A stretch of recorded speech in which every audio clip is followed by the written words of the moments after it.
everybody watching, what I need you to do right now, yeah, is I want you to big yourself up. Yeah, big yourself up. In case you didn't know, it's time to big yourself up.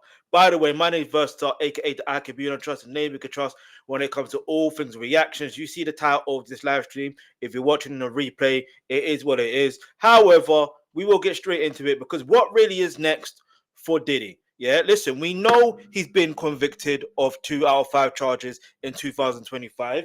Yeah, we know this. Yeah, we know this. However, what's really next? Like seriously, what's really next after this documentary that was released? Do you know what I mean? What really is next? But before we get into that, what I need you to do is hit the link in the pinned comments, which it will be in the pinned comment after this live stream, by the way. But to get your copy of 50 Cent's book, Hustle Hard, Hustle Smarter. Yeah, Hustle Harder, Hustle Smarter. There's a reason why you should get that book. And there's a reason why. Do you know what I mean? Like, we'll explain it later on in the stream, but let's just keep it moving. Like, Tisa Tells literally mentions the exact. Well, I won't say in detail, but we're going to find out exactly what she means into what's going to happen next to Diddy. Yeah? So shout out to Tisa Tells. But yeah, man. And I need you to make sure you consistently hit the subscribe button if you haven't already. Because I'm telling you this from now, it helps with the algorithms and all that stuff there. Share this as well. Most importantly, I need you to share this with everybody. All right. Now, where was we? We need to go off from where we last left off. Was it this $1 billion lawsuit? Yeah, let's go from here because we did the family reckoning before. This guy Wayne Barrels. All right. So yeah. So Diddy and family suing Netflix for billions. Netflix laughs in their face. Tells Diddy to get his money up. So let's read this for it. Let's get into this, yeah? Because obviously Diddy is going to want to sue. It only makes sense, right? Because they're using his alleged footage. But when you think about it, this is where the discrepancy comes in. It's like, yes, your footage to a degree, but you, as much as it's the footage of you. I've said this before. Anyway, I'll talk about it later. Let's go. Oh my God, you guys, come and sit down and shut the door. Diddy is suing Netflix for $1 billion. Now, check this out. I don't know who his lawyers are because word on the street is Mark Agnafilio is very upset with Diddy for secretly taping him. That's all I got to say before we get into this story because I find it hilarious. Diddy better pipe down. Diddy better pipe down because the word on the street is 50 got all the footage. And Netflix has been known to play dirty. And by dirty, I mean legal, baby. They're like, you better say that Uptown Boy stuff for somebody else. You play with us, baby. We going straight to the feds. Yes, we do talk. Yes, we do snitch. And yes, we will prosecute this to the fullest extent of the law. Damn. No, I'm actually really, really shocked that Diddy actually said he was suing. I'm not. We'll get into this in 1 second. But you know, the more I thought about it, I was like, wait, this actually tracks. And this makes perfect sense. Because here's the thing I think that Diddy's always been afraid of, my opinion. You're losing money. Diddy needs people to shut up. Many people have said many times that there were lots of people that had a lot of similar stories like the ones that were turned in court. And they were scared to come out. They were scared to go against Diddy. And according to the people that have been his victims or know the victims, they're saying without Diddy's muscle, without his power, without his pull, without him literally flexing to keep people quiet, well, what do you have?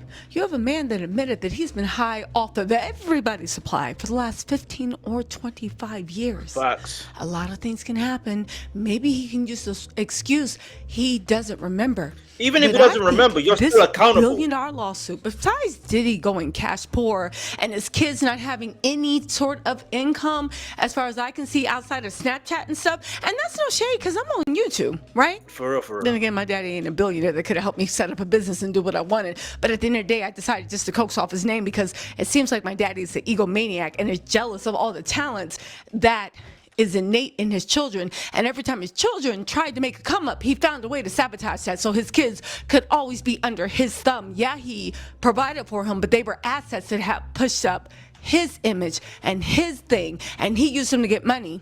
Who said that? Oh, I guess that was me, in my opinion. Anyway, I think that's why Diddy is filing the lawsuit. 2 reasons. He needs some money. Yep. He thinks he can go after Netflix. He wants to make sure there's not a part 2 because 50 was sitting there kicking and laughing. He wants to make sure, I think, that there's not a part 2. And more importantly, I feel like he needs to send a message to everybody that they better keep their mouth shut.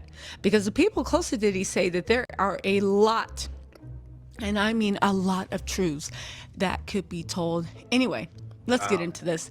They said this is from Media Takeout. Now I know what y'all saying, Media Takeout, but can I just say, Media Takeout's been knowing. They've been getting like, yeah, but most times Media Takeout false. They said exclusive. Diddy and family launching a $1 billion lawsuit against Netflix. Now let me tell you something. Netflix just bought Warner Brothers. Yeah. Netflix got a legal team that literally, they don't play.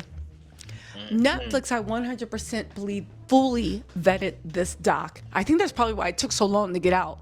Baby, it is iron proof. It is bulletproof. But I don't mean that Diddy's not going to try, because isn't that what Diddy does with everything? He tries to scare people off from suing him. Ain't that what his team's been doing for the last 10 years? Anyway, my opinion.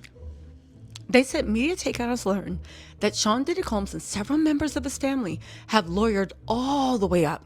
And not just any attorneys. We're told they've hired the largest, most powerful law firms in the United States to launch what insiders are calling the biggest defamation lawsuit in U.S. history. And the target is Netflix. First of all, let me just say this. Netflix can 100% outspend Diddy. Facts. Second of all, you notice he didn't say Mark Agnifilio. So maybe those rumors that TMZ started about Mark Agnifilio being highly upset with Diddy secretly recording him and the whole legal team, maybe there's something to it. On top of that, because you said some of the most powerful law firms in the United States. Is Diddy really spending his last pennies on this? I guess. Go, Gadget, go. Anyway, right? They said the 4-part Netflix docuseries, executive produced by 50 Cent, currently the #1 most watched show on the platform. With more than 25 million views so far, they expect to get to 900 million by the end of the month. Damn. It's packed with new disturbing allegations about Diddy's behavior. Now, you guys know the series. I'm in the series. It includes claims that Diddy abused multiple women, Diddy assaulted male employees, Diddy forced Biggie Small's family to pay for his funeral, and Diddy physically abused his elderly mother, Janet Combs. They said all claims have struck like lightning across the internet. But now, the people closest to his story are coming forward, and they're pushing back hard. Now, let me just stop this right now and say, was I not the first person when I saw Janice Combs and when I saw Misa's thing say, oh, they trying to set up to see how they can get Netflix and sue? Now, I do not know if Misa is involved in the lawsuit, but 100% I can believe that Janice Combs and the kids are involved in the lawsuit. But we're going to have to wait to get the actual lawsuit because I want to see it. And this is the thing. Can we take Media Takeout seriously as a source or outlet? Personally, I don't think we can.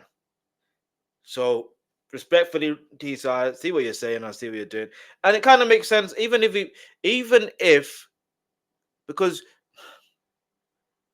this is the one question we have to ask: could his PR team allegedly put that notion out there that he wants to potentially sue Netflix for $1 billion for this, that, and the third? But at the same time, when you think about it, yeah, let's be real, right? Let's be 100% real here. I'm not a lawyer, not an attorney. I haven't studied law. Do you know what I mean? I haven't studied entertainment law. I haven't studied none of that, right? But I'm just thinking, this is reminding me of Drake's case, right? Against UMG. You have nothing. I said from the very beginning, from when it was about to happen. I said it. Then when the lawsuit did happen, I said it. That the case got dismissed. Even prior to that, he dropped the case for UMG. I forgot the timeline of things, but he dropped dropped the case, dropped another case for Spotify, but then he picked up another case against UMG, and it's that case against UMG that he picked up where he ended up. Do you know what I mean? But that case ended up being dismissed. So even if, just if he was to really try and take it to court or whatever the case may be, again, this was a defamation lawsuit. It will be dismissed because now you have to prove. This is the other thing with a defamation lawsuit. Now, if it does end up going to trial, if it does end up going to trial, now you have to prove that what Netflix was saying in a documentary or portraying you as in a documentary, now you have to prove that that's not true, and you can't do no looking out the window like, this would be a great shot. No, you can't do that. You have to prove. So if you can prove it, fairs. But you know what Big Shaq says from not Big Shaq, the basketball player, the former basketball player, rapper who does everything. Do you know what I mean? Not him. I'm talking about Big Shaq, aka Michael Dapper. Big Shaq, for a character from somewhere in London. Yeah. You know what he would say? You ain't got the facilities for that big man. You know what I'm always there. You ain't got the facilities for that big man. But let's keep it moving. Let's go. They said Media Takeout was directly contacted by representatives for the Notorious Big's estate, who flat out denied the documentary's claim that Diddy made Big's family cover funeral costs. Now, hear me out on this. I believe it's Wayne Barrows. Wayne Barrows used to be, I think, a producer for Diddy that was put on Big's album. And then Wayne Barrows became Biggie's manager. But again, bad boy. Then Wayne Barrows somehow started working with Valletta Wallace about as the merchandiser person for Biggie's estate, right? And then somehow, while Viola Wallace was in a hospice and passing away, he orchestrated this huge deal. She passed away. He told us about it. Now, mind you, in the documentary, they said that Diddy liked to change contracts. Exactly. After they were signed. I don't doubt that at all. Exactly. But can we also just point out the fact of, Wayne Barrows is saying this, but did he do an affidavit? Is he part of the lawsuit? Because at the end of the day, Kurt Burrows says he has handwritten letters. And I know for a fact that they had to file taxes. And the IRS takes your taxes forever. So it'll be very, very easy to see if that was true or not. Okay? So Biggie's estate speaks up and they're calling cap. Again, this is Wayne Barrows, I believe. He is, and the fact that he is defending Diddy, you obviously love that man. I'm just saying. Now they're saying that Media, and you know that Valletta Wallace had a very low opinion of Diddy. I don't understand this rebrand that this guy Wayne Barrows is trying to do, because Valletta Wallace, in her own words, had a very low opinion of Diddy. So what are we really doing? Anyway, what else are they saying? They are saying that we also contacted Janice Combs representatives who say the allegation that Diddy ever abused him is 100% untrue. But again, haven't Diddy's mom stood by him through a lot? And let me just say this. Maybe she's telling the truth, but I don't think somebody's mama saying something that's 100% untrue when you are in a $1 billion lawsuit. I ain't believing your mama. That's just me. But it will come out in the wash. They said they called the story deeply hurtful and fabricated. Deeply hurtful. $1 billion hurtful? More hurtful than hearing that your son, like man juice, like after he got done beating his girlfriend, literally like the man juice spread on his chest so he could go to sleep like that? More hurtful than hearing your son was dressed butt naked in a burqa from the neck up? More Hey hurtful yo, why you saying that he was turn on the jealous cruising like that? for dates Hey on the yo, show Gigolo and ordering escorts but trying to lowball them? More hurtful than hearing he was naked with a hat and a bandana around his face? Probably trying to channel Tupac. I know Tupac was in heaven saying, "Oh Lord, I speak on Jesus, Tupac. make We'll it get stop into that much now." later on. Stay More tuned. hurtful than that? Okay. I get this. Diddy's team also issued strong denials, insisting the doc contains numerous false claims, exaggerated stories, and misleading interviews designed to destroy his reputation at the exact moment he's fighting for his freedom. Here's the thing that I'm a bit confused about. Is it true or not? And if it's not, again, you got the defamation lawsuit. Let's see what happens, because I'm sure once he's done with the defamation lawsuit, he is going to try to actually sue people that were in the documentary. Wouldn't you know it? Right? I don't think this is going to go anywhere, but just listen to this. So anyway, they said, according to sources, one insider told us this documentary was made to assassinate his character. It isn't journalism, it's entertainment. Can I just say this? I think it was entertaining journalism. What's wrong with that? The man that Anyway, you know what? The man that literally, by his own words, was the dirtiest of the dirtiest people planting stories and all that. Now you want to talk about journalism? Shut up. The lawsuit, $1 billion and growing. According to sources, Diddy's family intends to file at least $1 billion in damages, potentially more if Netflix does not retract certain claims. If filed, this would surpass the previous largest known defamation lawsuit, the $750 million Fox News payout over 2020 election misinformation. They said this is going to get extremely messy. They said Netflix 100% stands by the series. They told Diddy, if you don't get the F out of our face, boy, move your narrow head out the way. Get out of here. So we can Get make out part of here, two. man. For real. 50 Cent is already trolling on social media, and Diddy's family, they're preparing for all-out legal war. With reputations, legacies, and $1 billion on the line, this is shaping up to be one of the biggest courtroom showdowns of the decade. I have a question with Diddy, because he still thinks he runs this city. We sent the cops, the DA, the feds to go. I run this city. Sending the cops, the DA, the feds to come get me, which was written by Jay-Z and 50 Cent, ironically. Diddy's hardest line. How long did it take him to learn that? Because it took him. We'll get into that. Yeah, 50 Cent has wrote bars for Diddy. Yeah, where he's literally confessing shit. I promise you, you cannot make this up. 50 Cent, as much as he's a troll, he's a genius.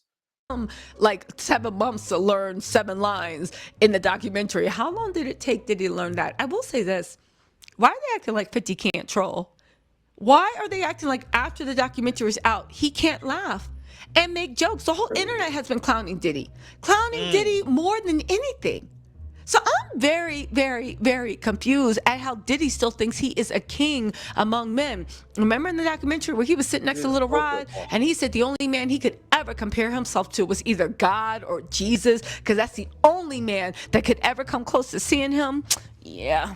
Anyway, I hope this God and Jesus he speaks of is in the courtroom when he goes up against Netflix. Because Netflix is saying they don't think he has a pot to they don't think that he has anything, and they are going to push forward. And they said that he better pipe down, because whoever has that footage, he just better hope the Southern District of New York don't. Anyway, you guys, let me know what you think in the comments. I'll talk to y'all later. Bye. You better hope the Southern District of New York don't have those tapes that take the rest of. Hey, listen, he might do, you know. Look at this guy. This guy. We won't even watch this because I can't even watch anything on this channel anyway. But this guy now he's flip flopping. Choke no joke. He's choking. How much did Diddy pay? Say he's gonna pay you. I'll say he's gonna pay you. How much?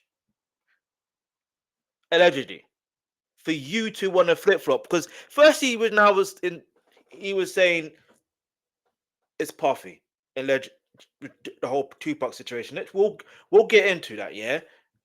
But now you want to say it's Suge Knight. Now, I don't know about you. The timing of everything, Suge Knight ended up going to jail after that situation. Now, you make that make sense. He didn't go to jail for that. He went to jail because of him violating his probation for helping the situation that with, you know, against Orlando Anderson in Las Vegas. Don't believe me? We can do a timeline on it, but that will be slightly for another day, for another time. But we'll still talk on the Tupac situation and why Diddy's name was brought up, because there's a lot of oh man, it's so mad, yeah. Obviously, I wanted to react to this. 50's crazy for this. Cameron reacts to Diddy's documentary, The Biggie Funeral Story, Rolling Stone cover, a whole lot more. It's just funny seeing that on Revolt. I've seen some parts of it, but for them to laugh a little rod is mad. But listen, toxic masculinity and all that. The family the family will only cause a reckoning too. They will. It's coming. Diddy hasn't changed one bit. The fact that he didn't play the photographer and then thinks he couldn't sue. In it, the cheek. Never trust a man who can disrespect his mother. Facts. Facts. Get me. Shout out to my mom's for real, for real. I need to call her this weekend still.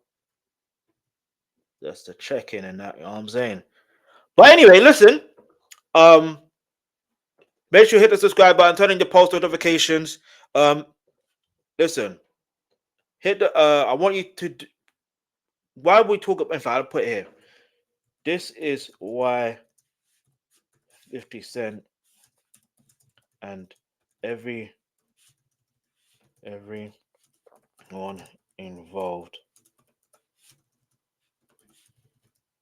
ensured they move 10 steps ahead, because when you know the pattern of a narcissistic,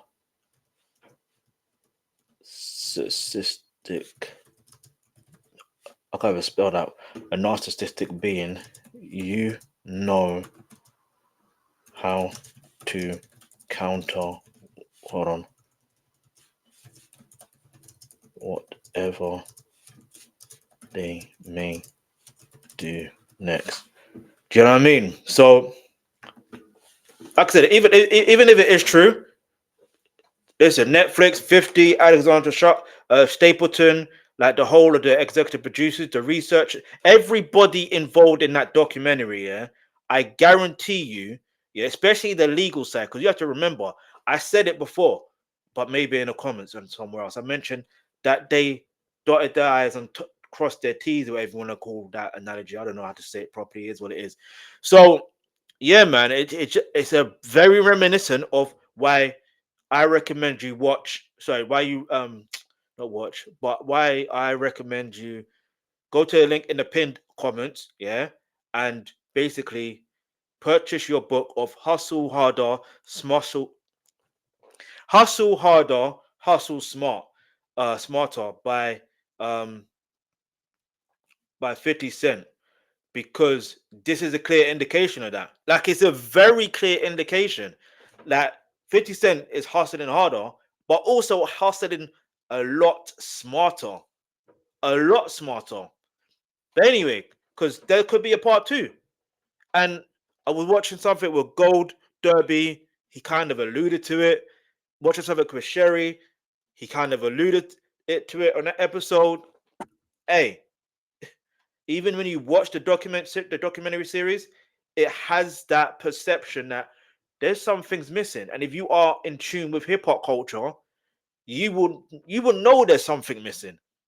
You may not know what it is, but you will know. One of the things that is missing, which they didn't go into any much detail, is the situation with Kim Porter. They didn't go into the situation with how comes every person that ends up with every person with Puffy, with the whole situation, either end up tied or in jail. How? Why? What's the connection? Plus, Gene Deal wasn't in in these documentary. We'll get into possible reason why he wasn't. Another day for another subject. But anyway, let's keep it moving. We're gonna stick on remaining on Tisa Tells channel for now, because there's another content I need to react to that I wasn't able to react to yesterday. Because the audio was out for whatever reason. I can't even explain it. Wait a minute now. Okay. No, he legit looks Somali, bruh. If you know, you know. Anyway, sorry. There's nothing wrong with Somalis. Shout out Somalis all day, every day. Get me? Man like Trunks. Get me? Man like AJ. Not AJ, aka Femi from, the boxing world and stuff like that. I'm not talking about that AJ, but big him up anyway. And I'm literally talking about, you know what I'm saying? I'll react to their content on my other channel for another day, but let's go. Or maybe on this channel as well, because oh yeah, and Sharky as well. Is Sharky also and Darkest? I think there's Somali as well. But anyway, let's just get straight into it. All right, so the next one obviously is sources demand. Hold on, let's just click on it first.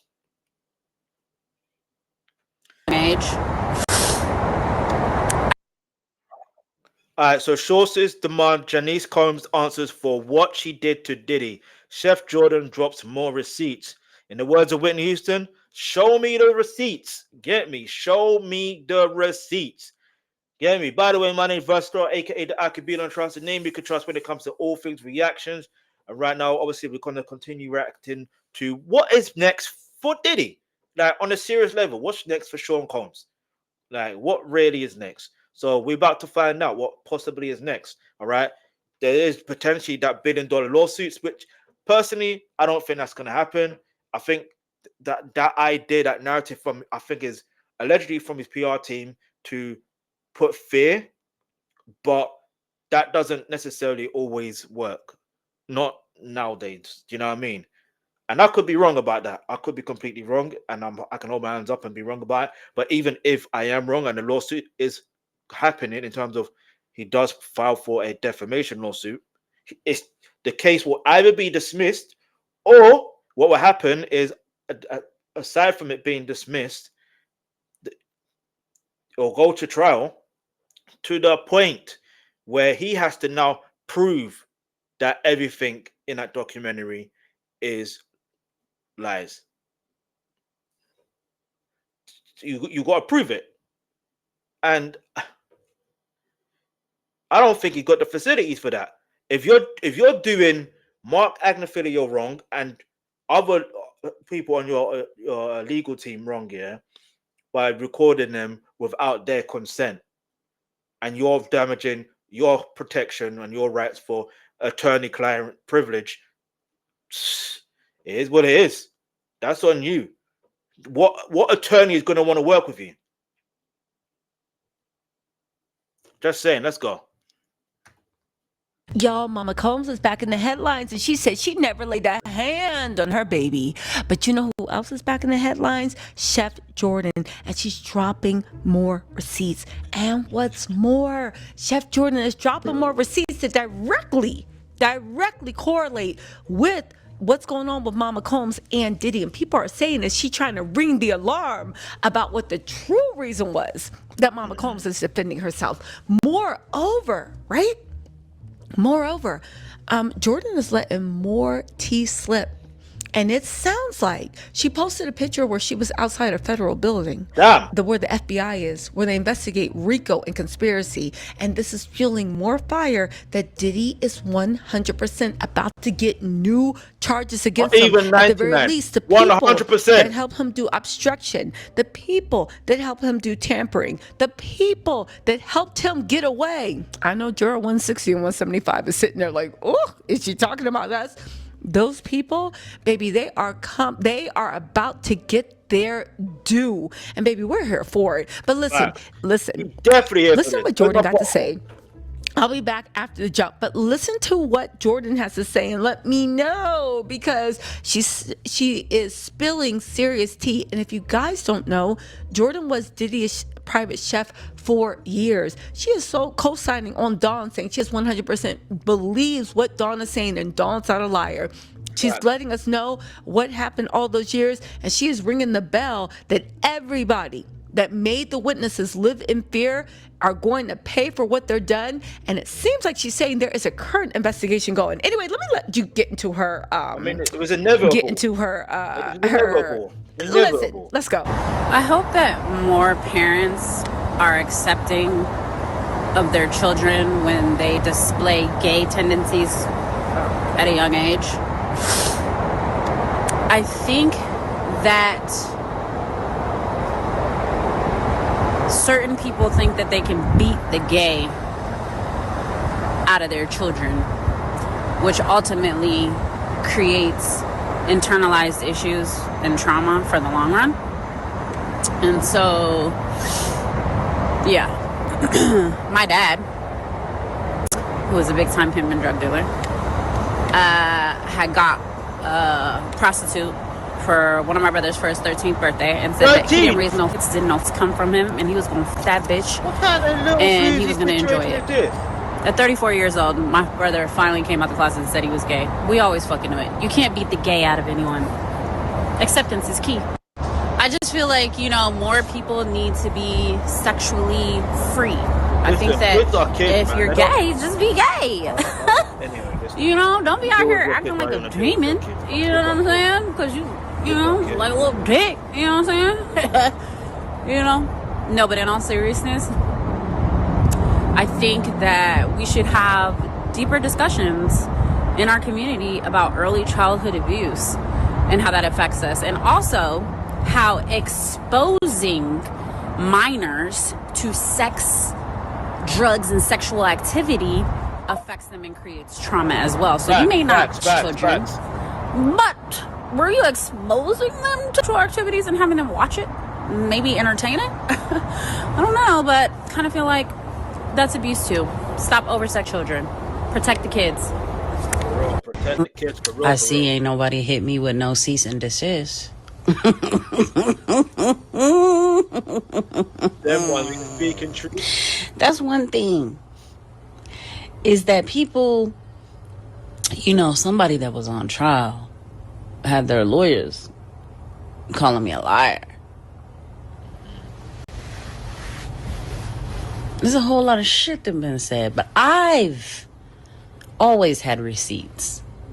I actually could have included the voice notes and the messages and all kind of information into the docuseries that I participated in. But I never wanted to be salacious. And I was still trying to protect my career. Wait, what docuseries is he in? Let me know I've in the got comments so many below. more receipts. And I'm waiting for niggas to play with me. Unless you've been through something like this, you really don't understand how terrifying it is, but also how isolating it is. Because it's not like I could trust and I wasn't just out here telling people, oh yeah, the feds can, oh yeah, I'm dealing with witness intimidation and witness tampering, and oh yeah. So it was isolating. It was isolating. It's still isolating because you know how many of my quote unquote friends watched my stories throughout this whole past year and a half, 2 years, seeing what I was navigating, never fucking checked on me. Damn. Even what I was posting yesterday, nobody was like, you know, there's a few people that reached out to check on me, but you know how isolating it is? Do you know she has a valid point, yeah? When you go through something, and I don't know whether it's out of fear or whether it's out of ignorance. I don't know what it is, but there's sometimes some people can see you go through something, or they can clearly see you going through something, but they don't know how to respond to that situation. Do you know what I mean? But man, yeah. Shout out to Chef Jordan. Shout out to all the people that are victims of situations and trying to overcome. Yeah, get me. You lot will overcome. You lot will get the justice you all deserve. You get me? That's what I'm going to say on that one. Let's go. The silence is deafening because everybody thinks you're supposed to keep the secrets. Fuck that. You know how this shit fucked me up for years? Fuck that. Furthermore, people that know me, you know, would rather me be quiet and, you know, shield myself and quote unquote protect myself. That's not protect. A lot of y'all you do that, I'll be honest, are dumb because you just don't fucking get it. I ain't been safe. So me talking is protecting myself.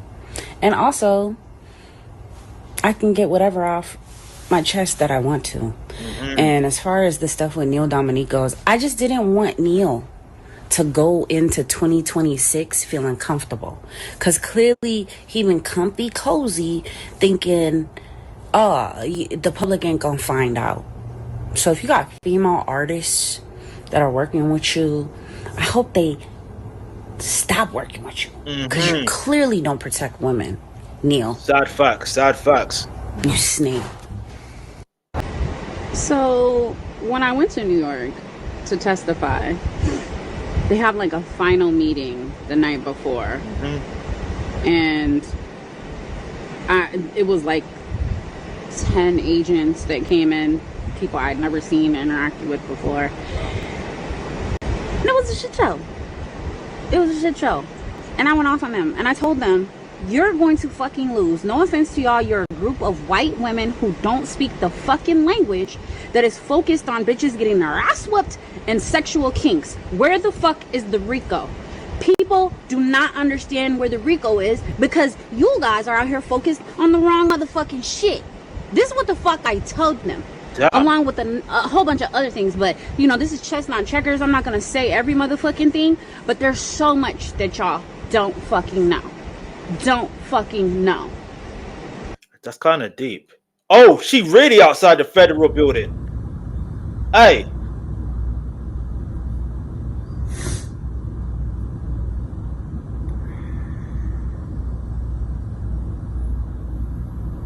Damn. What about me would make you think that I care about your opinion of me?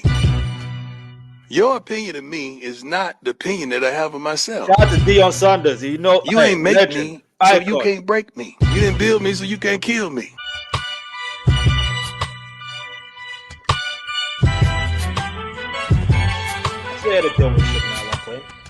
God established it. So you ain't nothing you can do to me. If I'm too calm about some shit, bitch, you better keep an eye on me, because I'm telling you, that get back is a motherfucker. Don't put me in no mess, okay? Because simply for the sake of clarity, I will tell your business and mine. Yeah, on the flow, never cared. Don't. Saying in my personal business, you can either do the dirt or you can know the dirt. I'm one of the chosen high-ranked know the dirt individuals, right? And so dirt responds as they should when the vacuum walks in. I like the hunt. You like to hit. Also, another thing that I think that we need to open the discussion about is serial rapists. Serial rapists. So riddle me this. If I know 3 different women that said you raped them, one of which doesn't know the other 2. You know what I'm saying? But each detail of the story, like I know different details of the stories because I was told at different times, but they didn't know each other. But your pattern was the same. What did I say about pattern of behavior? Serial rapists. How many great victims are there? Really a lot. But that wasn't what the trial was about. But it's like, and one of the victims had actually came to me when it happened way back when, but she posed it to me as like a dream. Like, what if this happened? Oh, and also before I forget, Don Richard is not a liar. Don's not a liar. I was in LA for a lot of stuff that happened, and I was also in New York and the Hamptons. With Dawn and Day 26. So a lot of shit. You know the trip where like after that Q lost his mind and he was never really the same. I was in the Hamptons. Niggas actually forget how much shit that I was really around for. Stay So, safe, yeah. Chef Jordan, man. John For Richard real. is not a liar, has never been a motherfucking liar. If you guys knew, okay, working for someone that weaponizes food and punishes people and not allowing them to eat or sleep and berating them and all of that, like, I don't know why it cut off there, but listen, all I can say is, yeah, there is a lot of information, yeah, and this is what I was trying to say earlier in terms of, yeah, if the defamation lawsuit happens and it ends up going to trial, he has to prove, as in Diddy, he has to prove that what's been said about him is lies. But then if you prove the lies, how do you prove the lies when, again, Chef Jordan's got receipts? You're only going to make things worse for yourself, Diddy, thankfully, and then that's what's going to happen. You're only going to extend your sentence. It is what it is, because you're going to get more indictments, allegedly. Anyway, somebody get Wendy on the line. For real, for real. I believed her since she told us in 1999, 2000. In fact, because it was, come to think about it, if I remember, I think Gene Deal has spoken about it before. It was Puff, Sean Combs, whatever, Diddy. He's the one that got her fired from that radio show because she found out information of, you know what I mean? Yeah. All right, so I'm put good. Diddy deserves new charges. Hold him accountable. Justice for the victims. Amen. Abusers usually come from abusive homes. Yes and no. I'm gonna say yes and no. The reason why I say that, because there's some that come from abusive homes, but they don't end up doing the abusing. So it's a mad situation. I don't know how to explain it. I'm gonna put it. I can 100% see this going further as victims will get their full real justice. Hold on. As 50 months, hold on, is not enough. Like, it's not enough. It's not enough. It's not enough. And I was saying it, like, in terms of the jurors, yeah. I didn't know you had two jurors, that one of them is potentially a misogynist, allegedly, and one of them is clearly a fan of Diddy. Clearly, yeah, from what we see. Now, when you think about it, if you add the 4th of July, come on now, you do the maths. But anyway, we're gonna get into the whole Tupac situation now. So give me a second, people. Yeah, so make sure you hit the subscribe button, turn on your post notifications. By the way, also what I'm gonna also mention to you guys is, you see in the comments, in the pinned comments, there will be a link, and that link is to a book called Hustle Harder, Hustle Smarter by 50 Cent. I recommend that you go purchase that. Yes, I get paid a little commission for that, but the reason why I recommend that book is, one, because yeah, I've read it before and it's one of my favorite books. Two, you will get a deep insight to see how 50 actually thinks, and you won't have an enemy like 50. Nah, but anyway, all jokes aside, let's get straight into it. There's so many things to react to. The thing I wanted to react to was the Tupac one. Where is it? Well, Dave, there we go. We are even hearing from Greg Kading, the detective that worked on Tupac and Biggie's case. All right, so straight away, yeah, hit the like button, hit the subscribe button, turn on your post notifications for more content that's going to be on the way. The fact that she even mentioned about Greg Kading, there's a documentary that I'm gonna react to. It's called MRAP. I can't say the full word because of YouTube. We're gonna react to that. Do you know what I mean? I don't want to say too much. All I'm gonna say is the information I heard in the actual documentary, with the reckoning documentary, and knowing what I know about in the other documentary, there is some discrepancies. You understand? Even the way she just started, discrepancy. case in this documentary. He is the investigator that did that proffer agreement with Keefy D way back in 2008, where Keefy D alleged that Diddy tried to offer him $1 million to take out Tupac and Suge Knight. And Tupac's trial with Keefy D is coming up very soon in early 2026. And we know that Diddy's name has been dropped at least 200 times during these proceedings already. The Southside Crips. See, look. Remember what I was saying earlier, yeah? And now there's a new video of him choking. Now he wants to say Suge Knight. All right, here we go. Allegedly get offered by Diddy, right?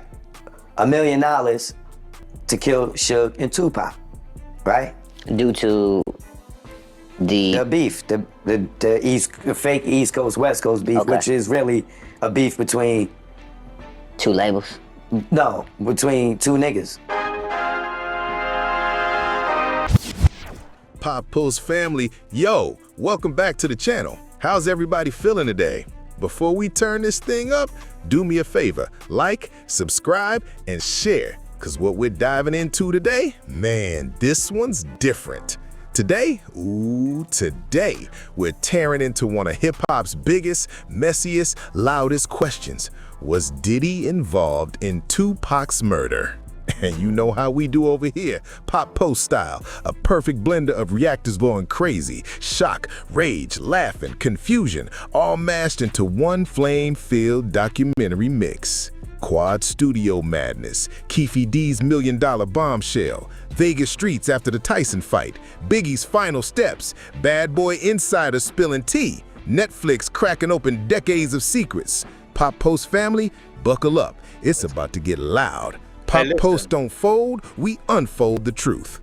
Kadisha and Jay Nolan lay out the full timeline, the rise, the tension, and the early warning signs that something darker was taking shape. Let's connect with them. I think my favorite thing about 50 Cent's Netflix Diddy documentary is how he built a timeline off of this information. Yeah. And one of my favorite parts of this documentary is them really getting into the timeline of events when it comes to Tupac and Biggie. But then we get into the Tupac and Biggie, and there's a lot more in this, but I'm just kind of covering like the top of mind stuff. So then we get into Diddy's alleged involvement with the deaths of both Tupac and Biggie. Now, I'm sure a lot of people for many years have already felt like that's what it was. And it really gives us a lot of perspective from people that were close to the situation. And a lot of people allege in this documentary that they believe that Diddy was very jealous of Tupac. And they pretty much go through everything from the quad incident and Tupac believing that Puffy was behind it, like he said in the Vibe interview. And they lay out this whole timeline of the downfall happening perfectly, in my opinion. I know a lot of people felt like Suge was involved with the death of Tupac. And hey, I'm not the guy to tell you yes or no on that, you know? But it seems that Diddy may be far more involved than what we initially thought. Now, of course, as it pertains to Tupac, we do know Keefy D is in police custody. He does have a trial. He is going to have to stand in front of the judge and jury for the murder of Tupac Shakur. Okay? And in the documentary, they even get into the communications between Keefy D, his OG Diddy. They was all tight, you know, from the Crips out in California, Southside Crips, I think it was. Yeah. And there was you know, I ain't please. Reactors revisit Quad Studios, the moment Pac was shot and the moment he decided Puff had set him up. Emotions run high in these clips. We are even hearing from Greg Kading, the detective that worked on Tupac and Biggie's case in this documentary. He is the investigator that did that proffer agreement with Keefy D way back in 2008, where Keefy D alleged that Diddy tried to offer him $1 million to take out Tupac and Suge Knight. And Tupac's trial with Keefy D is coming up very soon in early 2026. And we know that Diddy's name has been dropped at least 200 times during these proceedings already. But a guy named Little Sean did an interview recently, and that brought up more of Diddy's involvement to me, right? The Quad Studios session, right? Where Tupac got shot, right?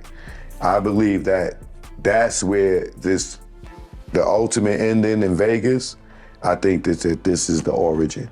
Connected. Yes. Okay. Right? You see how he's saying that? You see how Choke No Joke is saying that? And I can't react to his new interview. If it does happen to be on this platform as PopPulseReacts, then it will be on here, innit? But like, the reason why I pause for now, yeah, because I have the fact that it's a name Khadijah, like she was saying about Craig Caden investigating both Tupac and Biggie's case.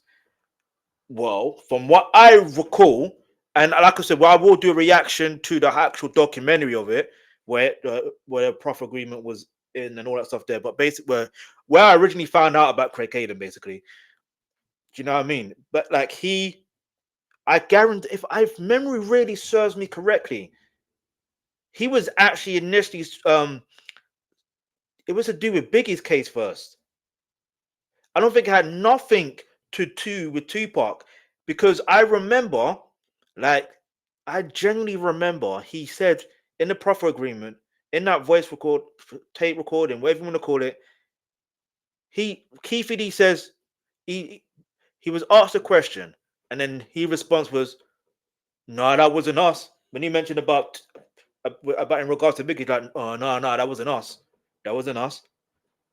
But then it went into the whole Tupac situation. Do you understand what I'm trying to say? That's what I recall. I genuinely recall that. But anyway, let's keep it moving. Let's go. Why I say that is this, right?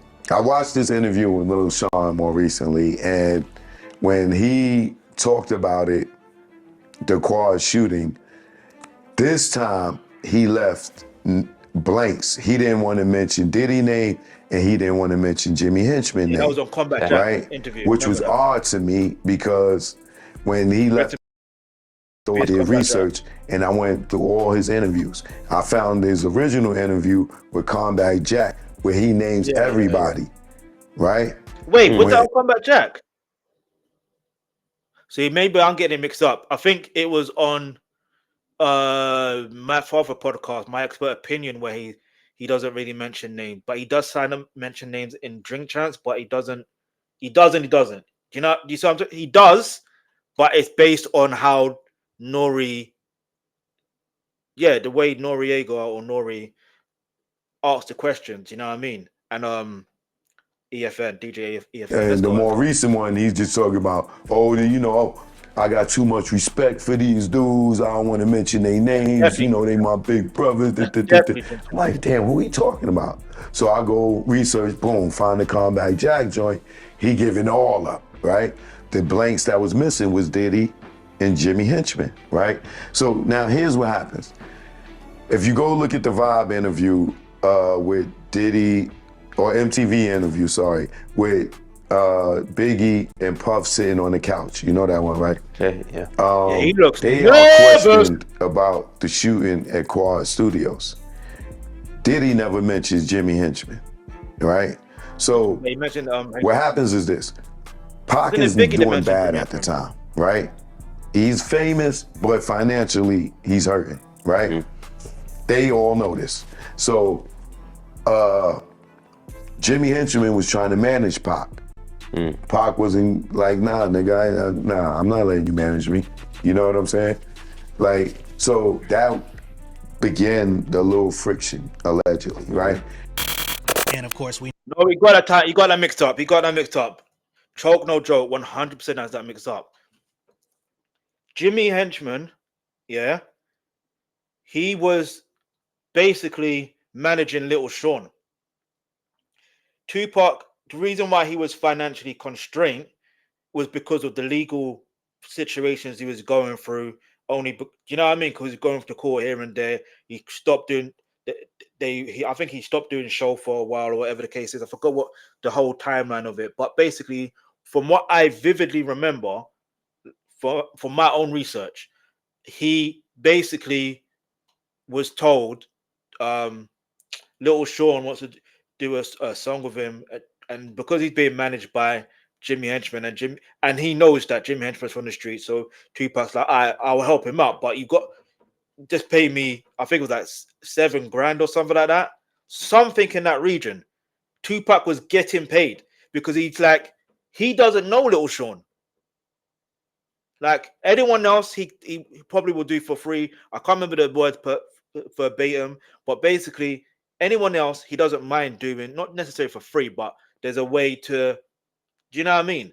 But for Tupac to get paid, that's why he was going to the studio in the first place. Let's bear that in mind. He was going to Quad Studios because of doing a song with Little Sean. Simple as that. Little Sean's manager is Jimmy Henchman. Jimmy Henchman has connection to also Haitian Jack.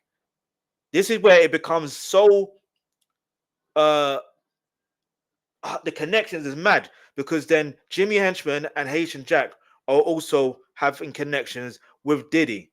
Haitian Jack is allegedly an FBI informant. It was also said that Diddy was also an FBI informant.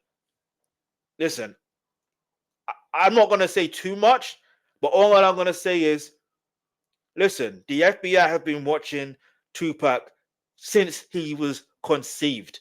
Do you know anyways there? When his mom was in jail, they've been watching his mom. So therefore, they're also going to be watching Tupac. That's why they moved around so much. Anyway, I couldn't keep it moving. Tupac ended up getting shot at Quad Studios when he was going there to see Biggie. In the documentary, you literally have Lil C's where he comes out and says, yo, we in the studio, we up top. I'm looking out the window, I see Pac. I say, yo, Pac. Pac says, yo, what's good, little nigga? I'm on my way up. And as soon as Lil C's gets in the elevator to go down, he gets to the bottom floor and somebody's standing outside the elevator like, nah, nigga, stand back. 2 guns. He got to stand back on the elevator. Pac gets popped. All this shit pops off, right? You can believe Lil C's if you want. I know some people won't. But it's like, if Tupac got that's robbed, the story. how come Lil Biggie C's knew never got nothing robbed? about it. I'm sorry, this is what's so mad to me. Like, if someone's gonna get robbed, no disrespect, yeah. I never lived that life. Never want to live that life. Don't want no one else I know to live that life or be. Do you know what I'm saying? I don't want you to live that life. I don't want no one else for you to also be robbed and all that stuff there. But all I'm saying is, in that situation, if someone has whaps on them, and I'm not saying Lil C doesn't look like he's got anything on them, because you don't even know. Yeah? But it's like, if someone's come to rob someone, like, and I'm going to use, again, I know it's a TV show. Yeah? Power. There's an episode of Power. Obviously, another 50 Cent executive produced show. But basically, there's a scene where Councilman Tate basically knows of the... Councilman Tate and Ghost, aka James St. Patrick, they're in Club Truth. They're getting robbed. Yeah? Yeah? Everybody, literally everyone there is getting robbed. Everybody there is getting robbed, including Councilman Tate, who also knew the person who was robbing the place. Now, obviously, he didn't get away with it because, do you know what I'm saying? If you've seen that episode, you've seen the episode. Anyway, I say that to say this. Naturally, no robber is going to go into a situation and just rob one person only. That's just all I'm saying. Do you know what I mean? Let's go. But of course, Pac was like, ain't no fucking way. Somebody had to know. And he definitely blamed Diddy, who was Puff at the time. Then comes the jaw-dropping moment. Keffy D's alleged $1 million murder Keffy deal. D. Reactors break down the money trail, the Crip connection, and the wire transfer that never reached Keffy D.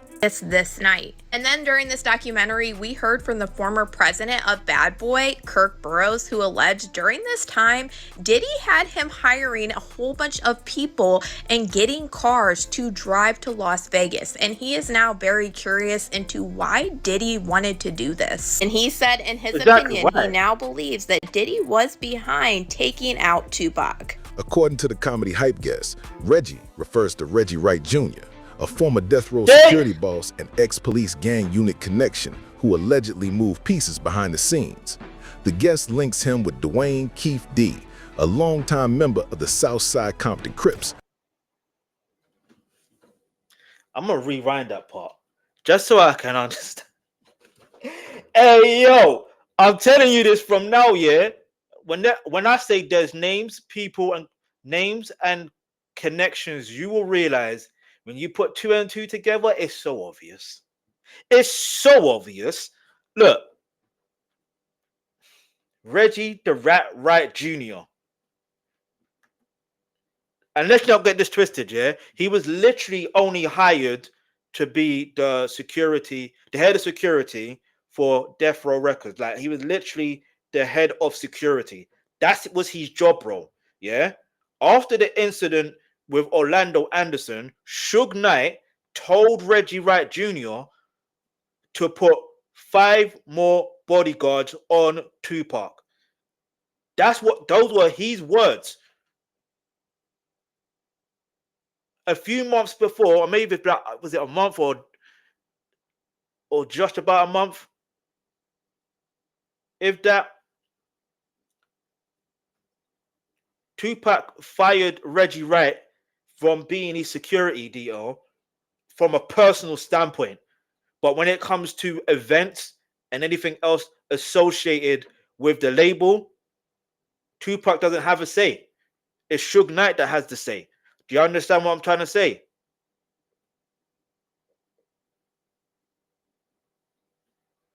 Like, it's just mad. When you deep everything, hey, listen. Reggie Wright Jr. was also there when he was also in LA when the whole Biggie situation went down in '97. I'm not saying he's got anything to do with it. I'm just saying, why was he there? You was there when Orlando Anderson situation happened in terms of him being unalived. Anyway. He now believes that Diddy was behind taking out Tupac. According to the comedy hype guest, Reggie refers to Reggie Wright Jr., a former death row security boss and ex-police gang unit connection who allegedly moved pieces behind the scenes. The guest links him with Dwayne Keefe D., a longtime member of the Southside Compton Crips, accused in 2023 of orchestrating the 1996 murder of Tupac Shakur. According to the guest, the pair, with backing from gang networks, were part of a conspiracy offering $1 million hit to kill Tupac and his associates. In this telling, the so-called East Coast versus West Coast beef was actually a cover for a gang-driven internal West Coast conflict led by these figures working behind the scenes. Now, there you go. Diddy starts hanging with the Southside Crips, right? The Southside Crips allegedly get offered by Diddy, right, $1 million to kill Suge and Tupac, right? Due to the beef, the fake East Coast West Coast beef, which is really a beef between 2 labels. No, between 2 niggas, Suge and Puff, Pac and Puff, Suge and Jimmy, Pac and Jimmy. Gotcha. Right? So Southside get offered this allegedly get offered this $1 million from Puff, right? Right. To kill Suge and Tupac, right? According to Keefe D, right?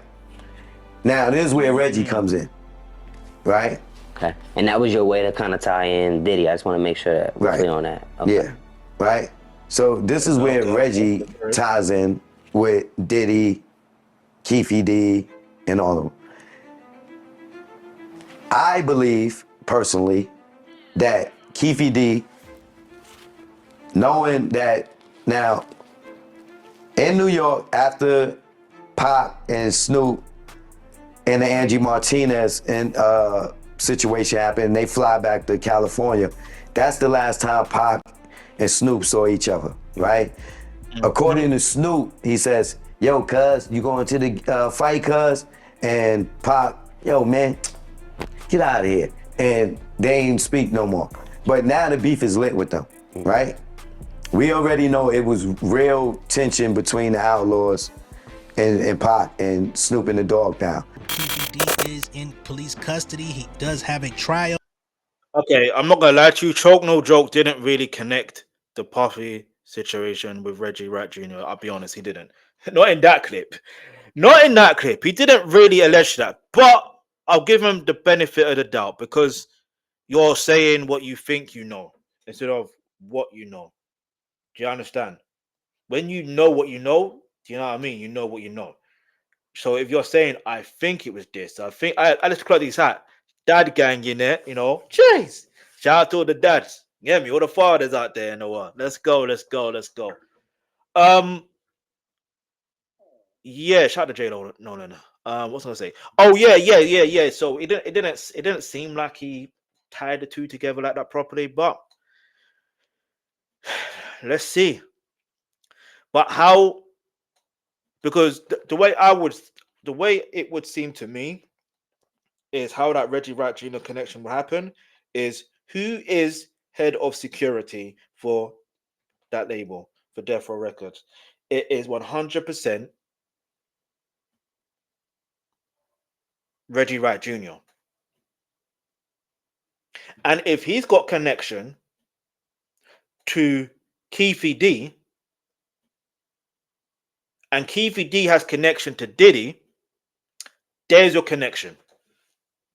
I'm not saying that's exactly what happened because I don't know verbatim like that, but I'm just saying that's how the connect would happen. The same way that it was I forgot his name, but his name was it D1 from another Crip, from another line of Crip. I don't know. Anyway, basically, he is the one that connected Keefe D to Diddy. Do you understand? And so on and so forth.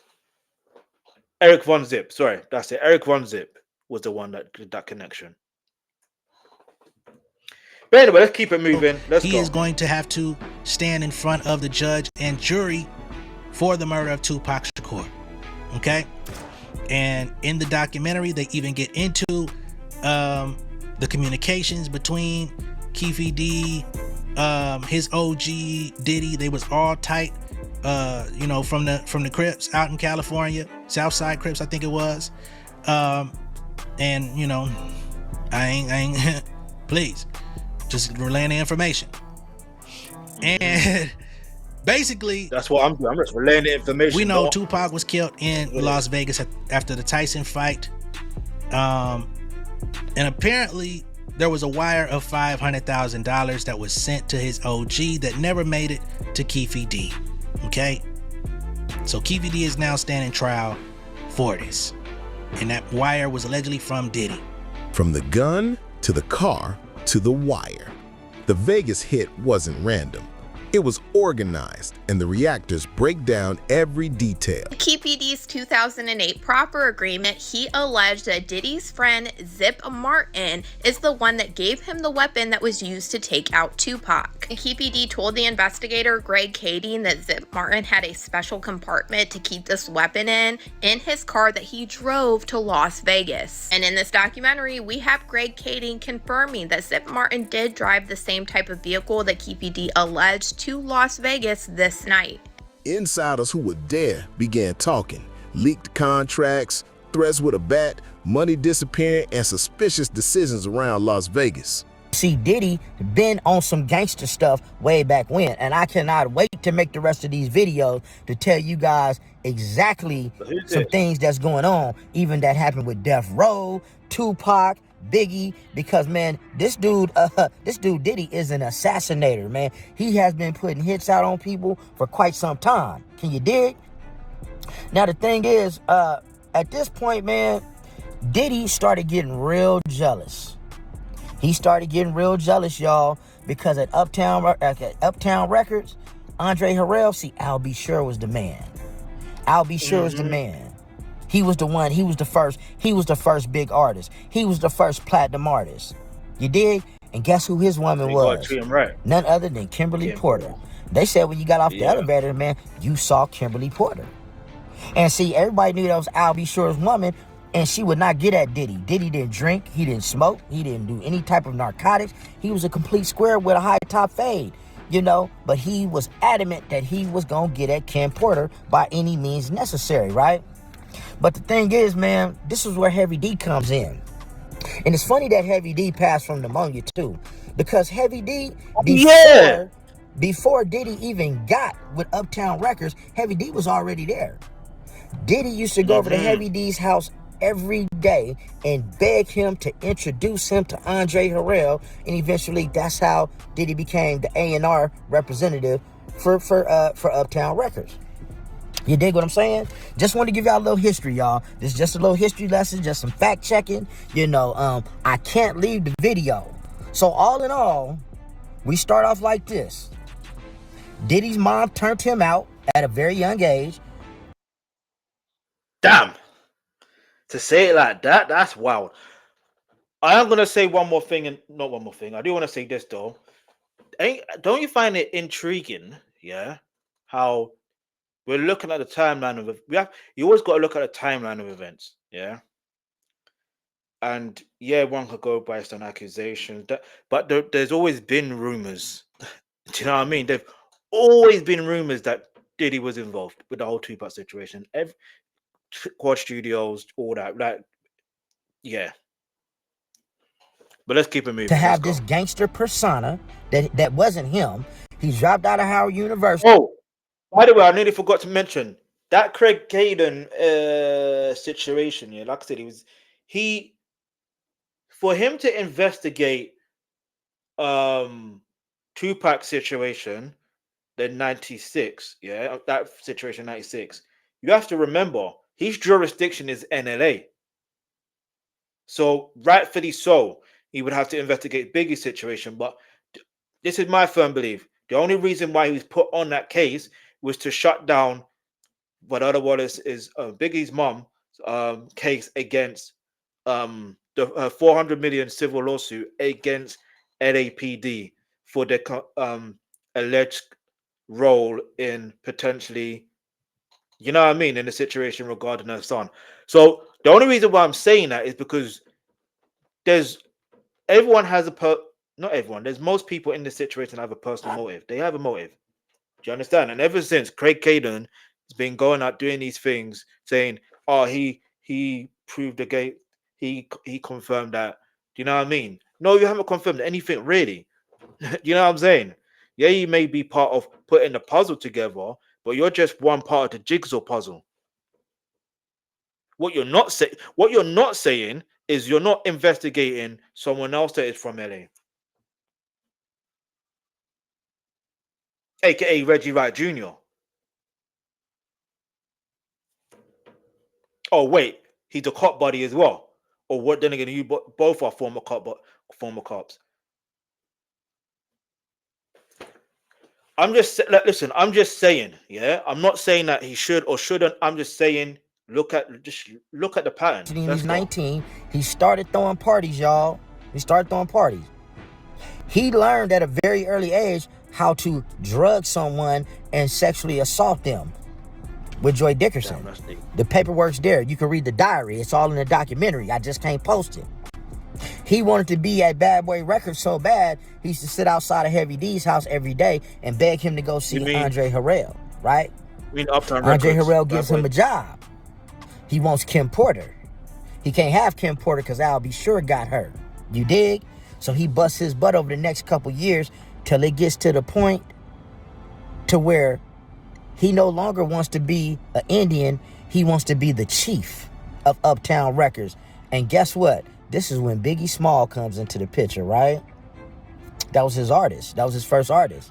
So it got to the point where he started disrespecting Andre Harrell so bad that Andre Harrell fired him, but he let him take Biggie with him. And that was the biggest mistake that Biggie ever made, and why he is not here. Have Greg Kading getting into what happened with Biggie. And Greg Kading alleged that Diddy wasn't helpful at all in the investigation into what happened to Biggie. We saw a lot of different records being put on the screen where it said he did not want to give any more info at this time, and this was at the hospital where Biggie passed away. And I also noticed this document that flashed on the screen that was from investigator Russell Poole. And Russell Poole said that he called Miss Wallace to update her on the investigation, and that she was frustrated and angry that no one had been arrested for her son's unaliving. After bringing her up to date on the case and explaining our frustration with the lack of cooperation from Puffy Combs, Bad Boy Entertainment,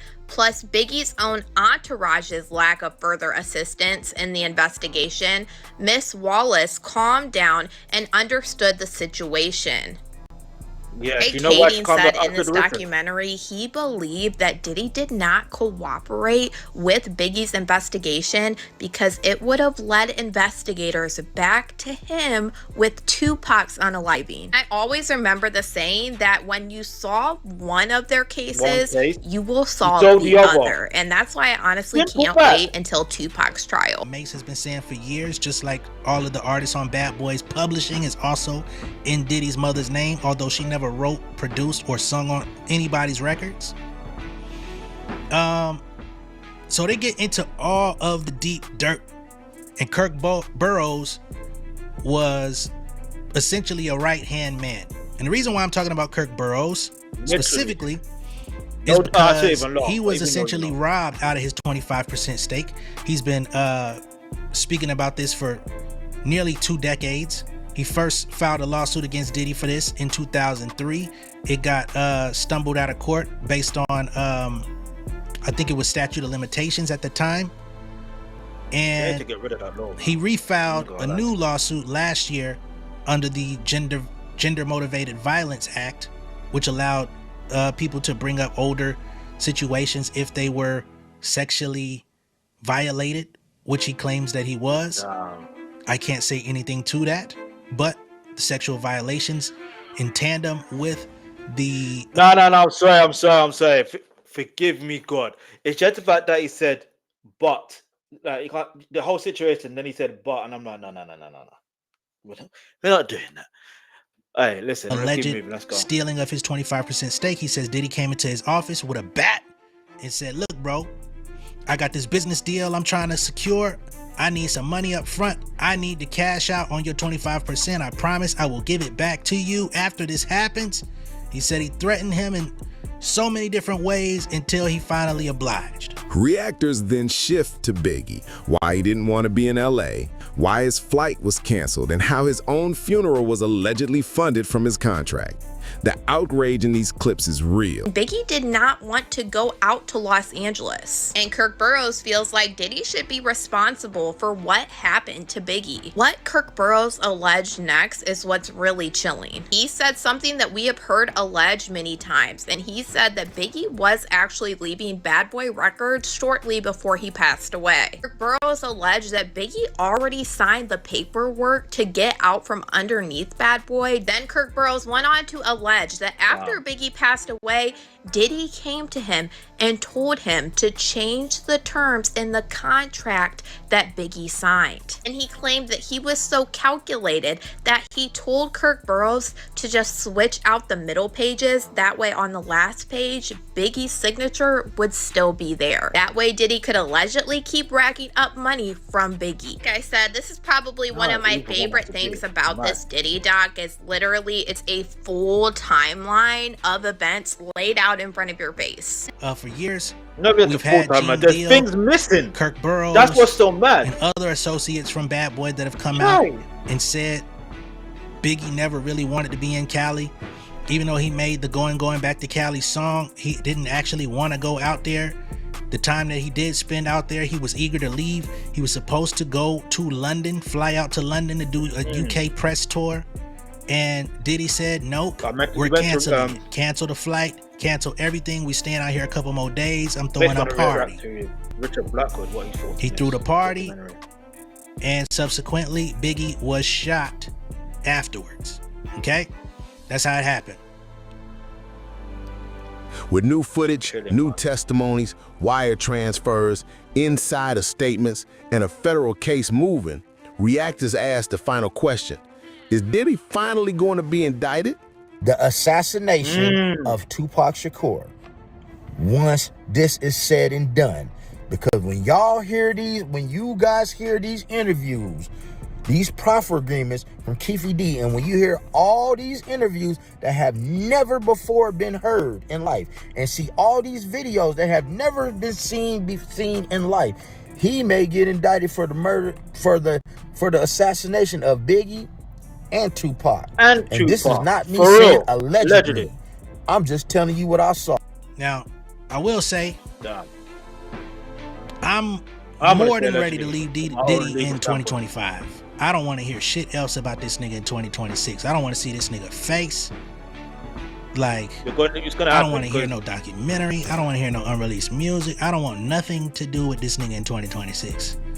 So, my advice to the world is fucking speak now or forever hold your peace on this nigga, man.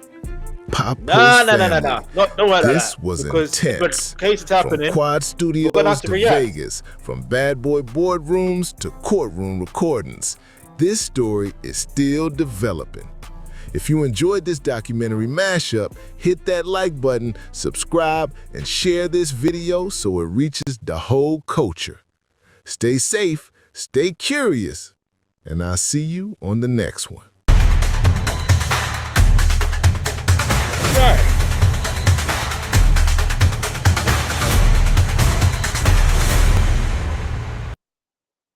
All right, let me see what the comments are saying real quick. But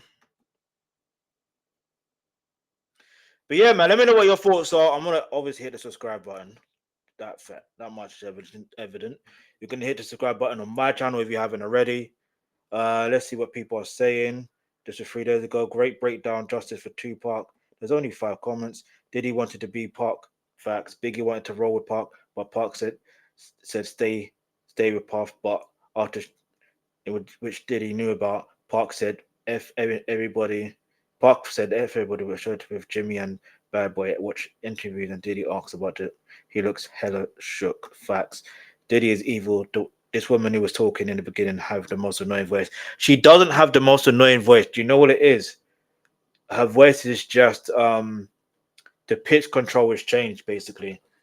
Give me a second, people. So I'm gonna say, well.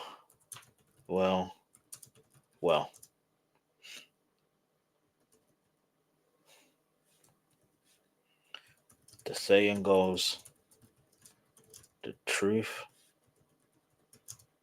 will always come to light.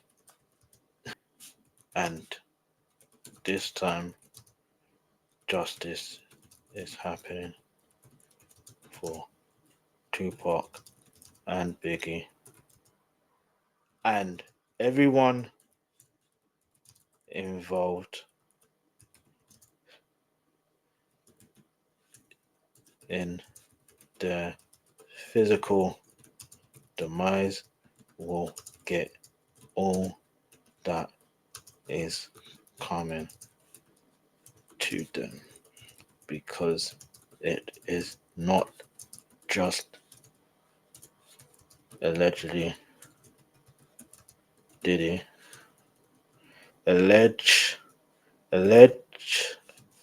allegedly Diddy, but also many others, which is spooky when you deep it. Do you know what I mean? But anyway, let me know what your thoughts are in the comments below.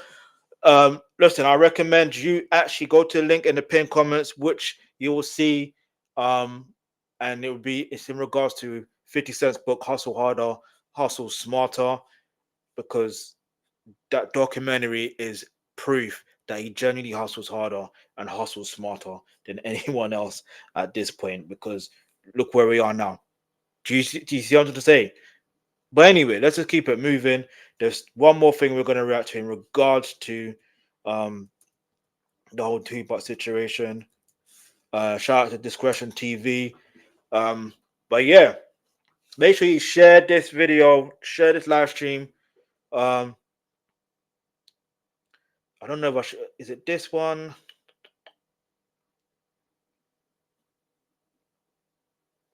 Yeah, this is, yeah.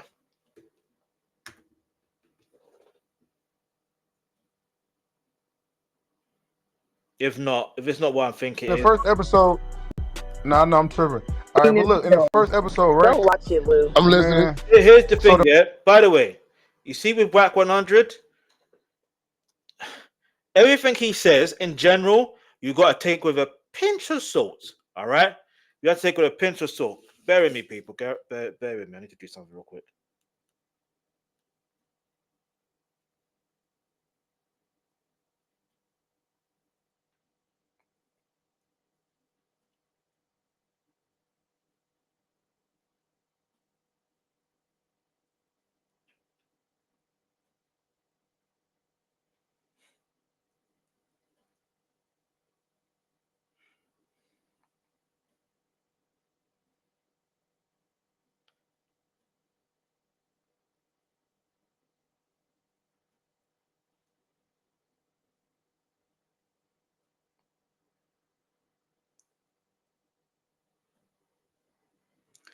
All right, people, let's keep moving. Let's go.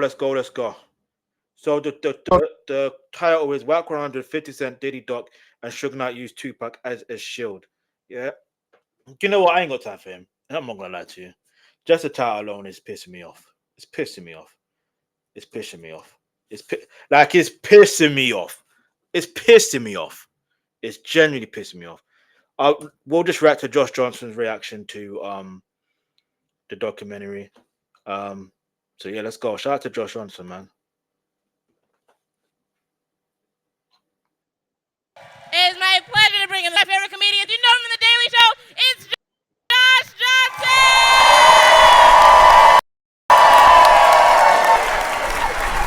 That was cool. That was cool, man. I wasn't. I just finished. I had no idea the Diddy documentary would be episodes. Episodes. I knew a documentary was coming out. I thought it'd be like a documentary. You know, like when you see a documentary, it's a feature length film, but it's a documentary. This is episodes. 50 Cent produced a documentary about Diddy that he's apparently been working on for a decade. Hey, yo. And it has episodes. I've never hated someone for episodes. That's what every person I've ever hated has been a very short story. I'm just like, oh, we don't really get along, feel like they betrayed me, and that's about it. 50 Cent sat the world down for 4 episodes. This is crazy. 4 episodes. With some of the most, this is some of the best footage I've seen in a documentary, because what they did, this is insane. This is fundamentally crazy, okay?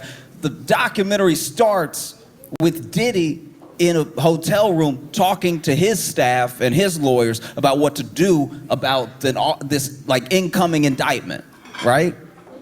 It's like 5 days before he gets arrested, right? Yeah. And as I'm watching this, I'm like, that's curious, because this is 50 Cent's documentary about Diddy, yet there's a camera in Diddy's hotel while he talks to his lawyers. He's talking to his lawyers about a strategy on what to do, like a game plan. How did 50... How did 50 Cent get this footage? Is he in disguise? How is he in the room for this thing? And then this dude's like on the phone. Diddy is on the phone and he's talking about how we need to be aggressive, we need to come back. He literally says we need to get like the dirtiest, most like expert propaganda we can out there. Which, okay, insane to say on camera. A camera I think you know is there. That's wild. For real, for real. I just had this question in my head of like, how did they get this footage? Turns out that Diddy was making a documentary and he had started recording everything because this documentary was going to be about like his comeback, right? So he's like covering everything himself, recording everything himself, so he has his point of view out there, right? So then he was going to make a documentary. He thought he was going to beat everything and then make a documentary, release that documentary and then get everyone on his side again.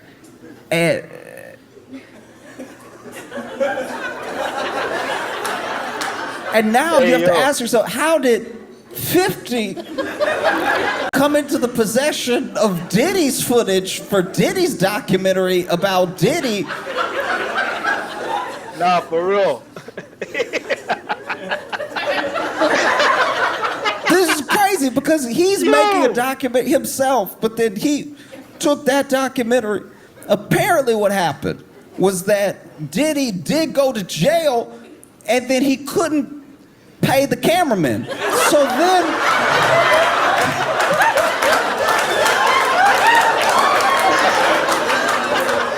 So then 50 was like, I'll pay the cameraman.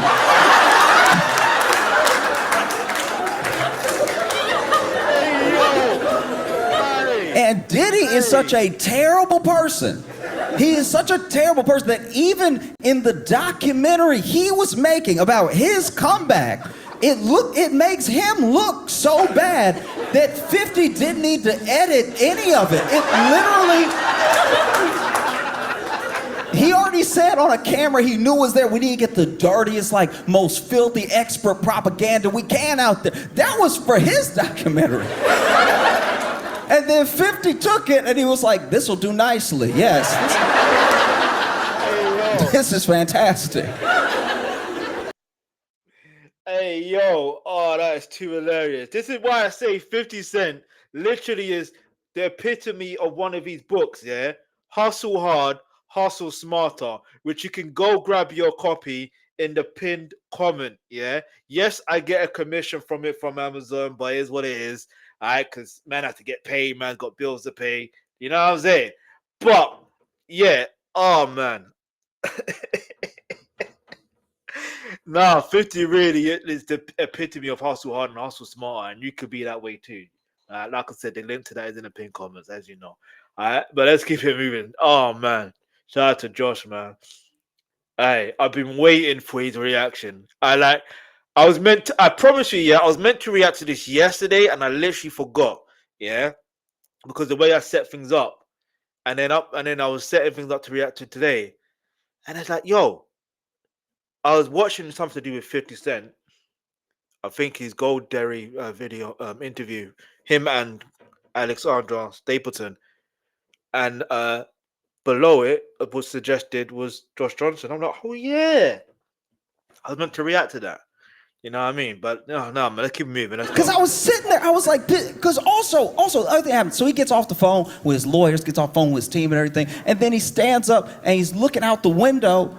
And out the window, he's like, gotta be like 26th floor or something. He's like in like a high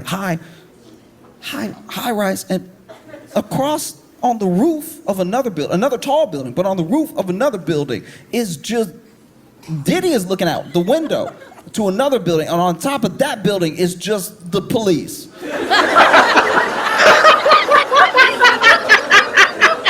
I'm not the police. So I don't know exactly how they operate, but that's the first. Usually in a stakeout, they hide. The fact that the police are outside Diddy's window on another building, just like.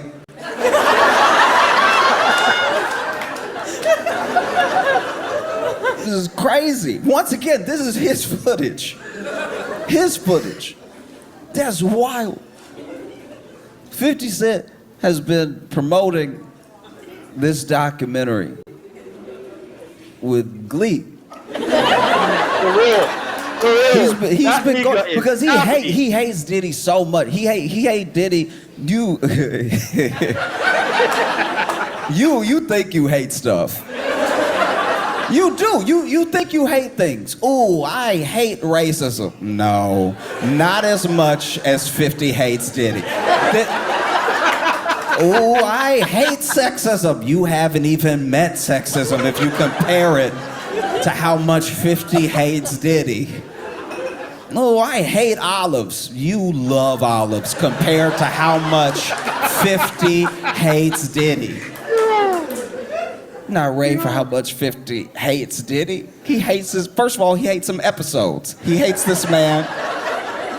Episode after episode, he hates him enough to get good footage. Narrative stringing footage. Complete through line footage. Never before seen footage. Right. Man, he hates this dude. He's been promoting it. He's been going everywhere, going on talk shows, everything.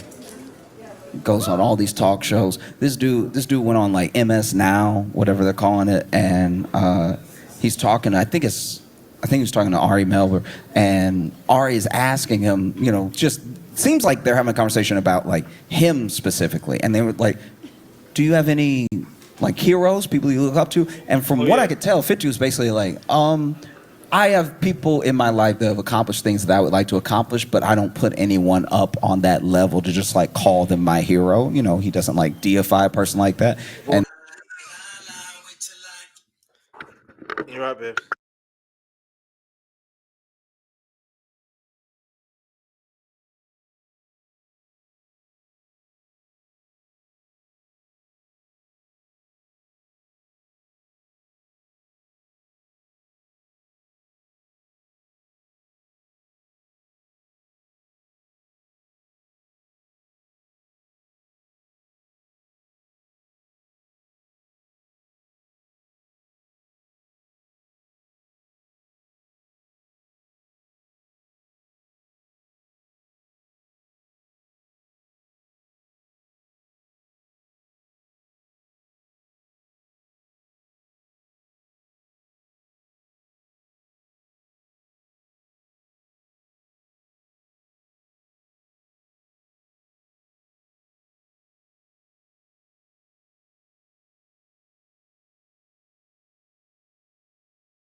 All right, people, we're back. Let's go. And then Ari asked him, what about, like, in your life, have you seen any, like, villains you don't want to be like, people you don't want pattern your life after? And he was like...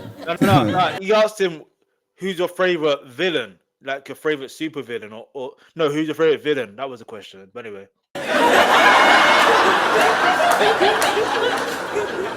He was like, Diddy. This dude, because this dude has been making this documentary for a while, just quietly, in the shadows, just collecting, just making it happen. A decade of work going into a documentary. Decade for real. And now it's like he gets to show it off. This is his baby. You know, and you know how new parents are. You know how this is the miracle of life happened through you. You made this person that you see, it's changed your whole perspective on the world. You see this person now that you can't, anyone brings up, how have you been lately? How have I been this person? The miracle of life, my baby. Look, do you want to see my baby? Do you want to see pictures of the baby? You have thousands of pictures of the baby. But no parent that I've ever met is promoting their child the way 50 is promoting this documentary series. This man went on, apparently, this is the rumor, apparently he went on like the ABC stations specifically to do the interview because ABC is one of the only stations they play in prison. Hey,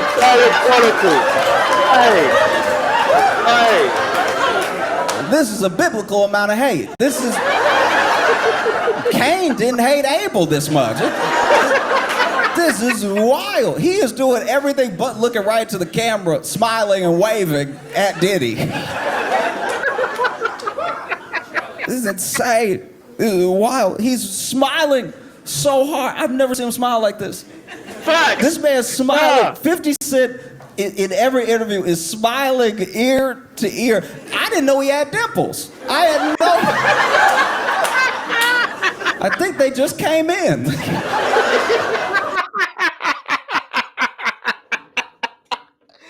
Hey, yo! Oh, I can't. I shout to Josh Johnson for real. This guy is funny. Oh, man. Hey, listen. Nah, for real, though. For real. Hey, listen. I don't think I've ever seen 50 Cent smile like that. Like, legit. I genuinely don't. It's like every interview I see, even where I've paused it, yeah, where I'm watching his interview with also Alex Stapleton, but I've literally paused it, yeah, and you can see this for yourself on the Gold Derby, the Gold Derby episode. This was uploaded a day ago. If you pause it at 12:40 or thereabouts. Yeah, 12 minutes and 40 seconds. 50 Cent, he has a smile on his face. Like, I don't know how to explain it. Hey, yo, oh man, this is hilarious. Let's keep it moving. Let's go. This is wild. Oh, he hates him so much. Oh man, wow. He hates him. So, like, I've never seen hate like this, and to produce something that is both like a product of your hate, because most hate is fruitless. Yeah, people talk about hate, and one of those famous quotes: "Hate is drinking poison and hoping the other person will die." Yeah, I don't know. Well, apparently, hate is also making a documentary series detailing how much everyone else should hate this person. One of the craziest things to me about the Diddy documentary is that the pure length means that he's more evil now. Now that we've got like a documentary, he's more evil now than a bunch of other historical figures. There are people from World War II that did not get 4 episodes on them anywhere. That's crazy. During the trial, I don't know if y'all saw this, but there were some people that were They were out there saying like free Diddy. They were out there, you know, with signs like picketing, like he might be innocent and maybe he was just another innocent black man being railroaded by the system. And apparently all those people were being paid $20 an hour by Diddy. Nah, wait, it's true. Well, Here's the thing. This is what's so funny about that to me is that like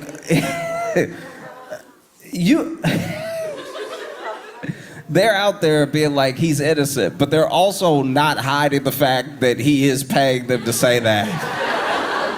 Hey. And not only is he paying $20 an hour to stand outside and be like, yo, free Diddy outside the courthouse, but even while paying $20 an hour, he was only able to get like 14 people. Hey. Do you know how guilty you have to be offering up money and then people just pass it by the street like, I think I'm good. I think. Do you know how many people could use $20? People literally, you know, get on the train asking for change in New York all the time. And even they were like, you know what? Hey, listen. Not every $20 is a good $20. For real. Not all good money is good money.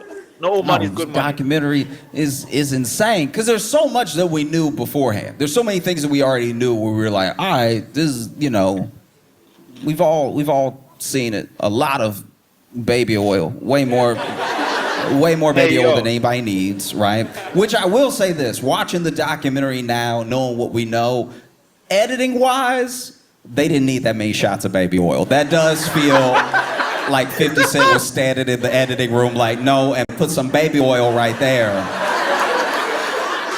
No, they mentioned baby oil, so go ahead and throw to the baby oil. Okay. Oh, but you watch it and yeah, you already knew the things he was implicated in. You already saw, oh, okay, there's this shooting way back when, there's this assault of this other rapper, there's all these like whisperings, and then you watch the documentary, and I don't know how he did it. I don't know how 50 Cent did this. This man managed to get things we've never seen before. Do you know how hard it is to have never before seen footage of things from like 20, 25 years ago? No, it's difficult to go Like, over it. a good example is, in the documentary, they talk about how much Diddy may have had to do with the deaths of both Tupac and Biggie, right?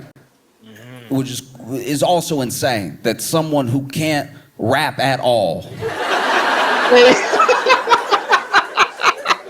hey, for real, may have deprived us of two of the greats. That's crazy. It's so disgusting. It would clapping that. No one was clapping. It would be like if Trump shot two of the presidents that were on Mount Rushmore. Like, it's... Hey, yo.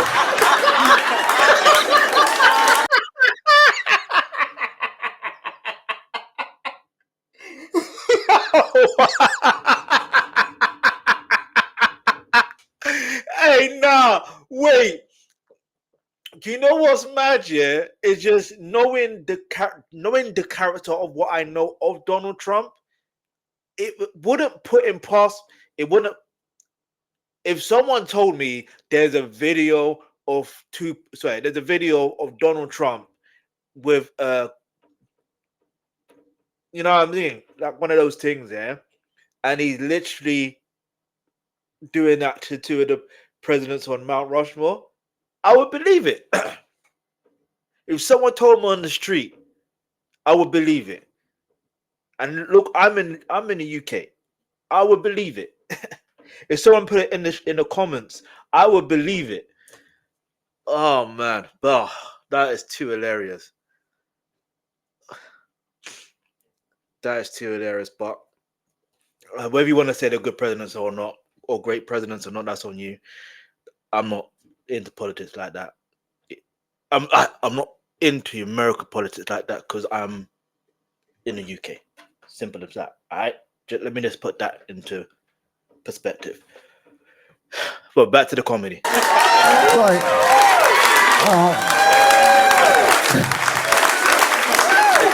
and then years later, we're just sitting here like, not Lincoln. How you gonna do that, George Washington? No, it's wild. And so in the documentary, there's like footage, never before seen footage of moments leading up to the deaths of both Biggie and Tupac. I can't describe how hard it is to come by things we didn't even know existed. Both of these were police investigations. The police investigated, not hard. The police investigated. Hey, no, for real. No. He has a point. The police investigated, not hard. It's facts. It's facts, allegedly. Of Biggie and Tupac, and somehow 50 Cent found footage. Yo. I've never in my life hated somebody enough to find footage.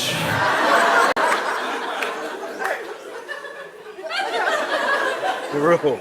There's like this video, and this is also, you gotta go back to when this happened. This isn't when everybody had like a footage maker in their pocket. Do you know how we are accidentally being surveilled at all times? All of us. I know you think you're not because maybe you don't have your phone out and you're not posting where you are all the time, but the phone knows. The phone is very aware of where you are. And the phone loves snitching. The phone, one of your phone's favorite things to do is hit up a Fortune 500 company and be like, we over here. In case you want to study our patterns, figure out how to advertise to us, we're right here. We are completely and totally surveilled all the time. People don't realize that, like, even if your phone is off, you were just taking a walk. Maybe you're like, you know what? I want to break. I want to break from everything. I'm gonna take a quick break. I might even leave my phone at home and I'm just gonna go for a walk. That's great. Detach for a second. The thing in your pocket is too much of your life, and too much access to you comes through that thing. Like sometimes just for the sake of well-being, it's important to take a break from it, right? And you assume when you take that break that the phone can't even snitch. Meanwhile, you're taking a break, walking through your neighborhood, getting caught on every Ring camera. Everybody got Ring camera. You getting caught from Ring camera to Ring camera to Ring camera to Ring camera to Ring camera. And even when they try to ping your phone, the phone like, he not here. Like the phone loves snitching on you. Hey, yo. The idea that like any crime goes unsolved is wild to me. The way we are surveilled now, I'm like, how'd you not catch them? I know where they are right now. For real. It's crazy. So you go back a little bit. Go back to before it was so easy to keep track of everyone. Because even when people text you, they expect an answer from you. They have your number. They know it went to your phone. It said delivered on their end. Right? Yeah. And unless you fixed it on your phone snitched on you to them. It said red to them. It said red. It said he saw it, he just don't want to answer. It said it. It told you. It told you immediately, right? And so even when you text someone, we expect immediate answers. We expect a sort of immediacy from everyone. And if you're not getting it, then it must mean something, right? Let's go back to a simpler time. Go back to the 90s when, you could just move about the world. I'm surprised people in the 90s, like, I'm a 90s baby, but I was a baby. I was a child. I didn't have the chance to take the opportunities allowed. But how did everybody that was an adult in the 90s not serial kill? It seemed like it was right there.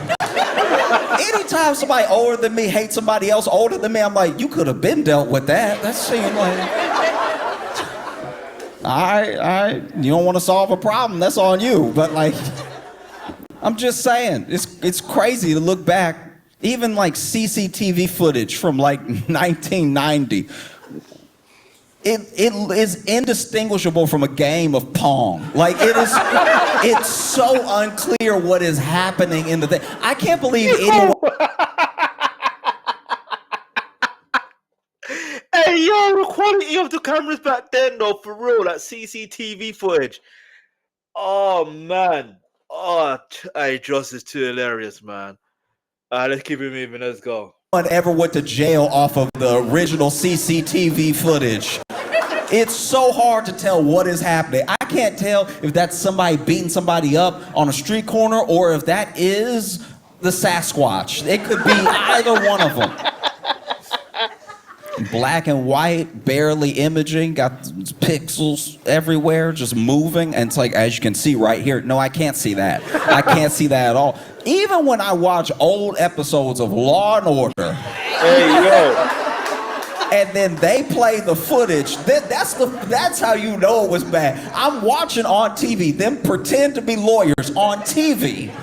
And they're still like, as you can see right here, and even sitting at home, I'm like, there's no way anybody can see anything. Like, is this where I'm supposed to suspend my disbelief and be like, it's a TV show, I can see it. Like, go back to a simpler time, right?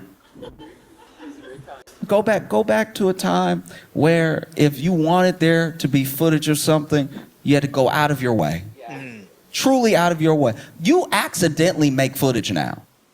People don't realize that, but like even some of the things that get people caught when they do a crime weren't even them being stupid. But some people are very dumb. Some people are incredibly dumb. And they're like, look at me doing a crime. That is happening. And that's happening a lot. We got to get the youngins to stop doing the crime in front of their phone and then posting it. Doing the crime at all is bad. We should start there. But also, doing the crime and recording it is insane. Doing the crime, recording it, and posting it yourself. We have got to, the snitch is in the house. Like, the snitch is, the snitch is you. The snitch is in the mirror. There's no one got to tell on you anymore. You post it. Look at me doing the crime. At what time is it? Let me take a screenshot of myself holding today's.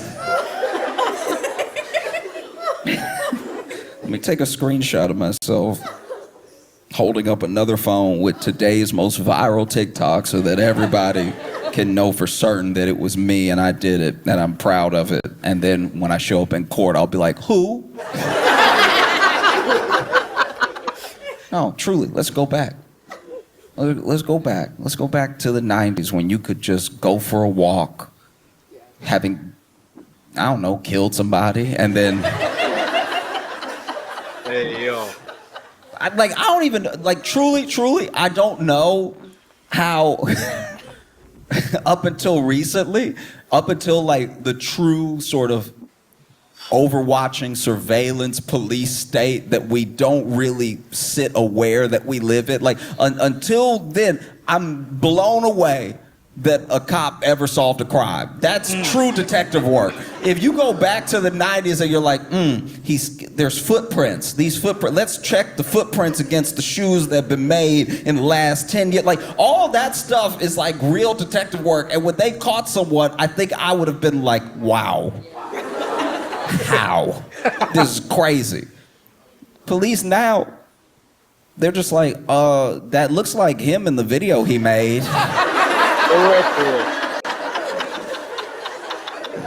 I'm just saying, he said his whole name, so it might be him. Hey. You know, like him and this dude, they had beef, so then he beat him up on camera, recorded himself beating him up because he thought it would look cool, and then held up his own driver's license, and then posted it to Instagram. It just seems like an open and shut case. Police work back in the day seemed like real work, I guess. Like, that's how'd you catch anybody? They weren't here for it. Then you got to track down the people. Then you got to get interviews out of the people. The people don't want to cooperate because they're more scared of this person than they are of you. And then you got to connect dots. You got to wait for DNA stuff to come. The DNA testing wasn't even like that good up until recently. There was like bad DNA testing. The early stuff, they were on to something, but it was bad.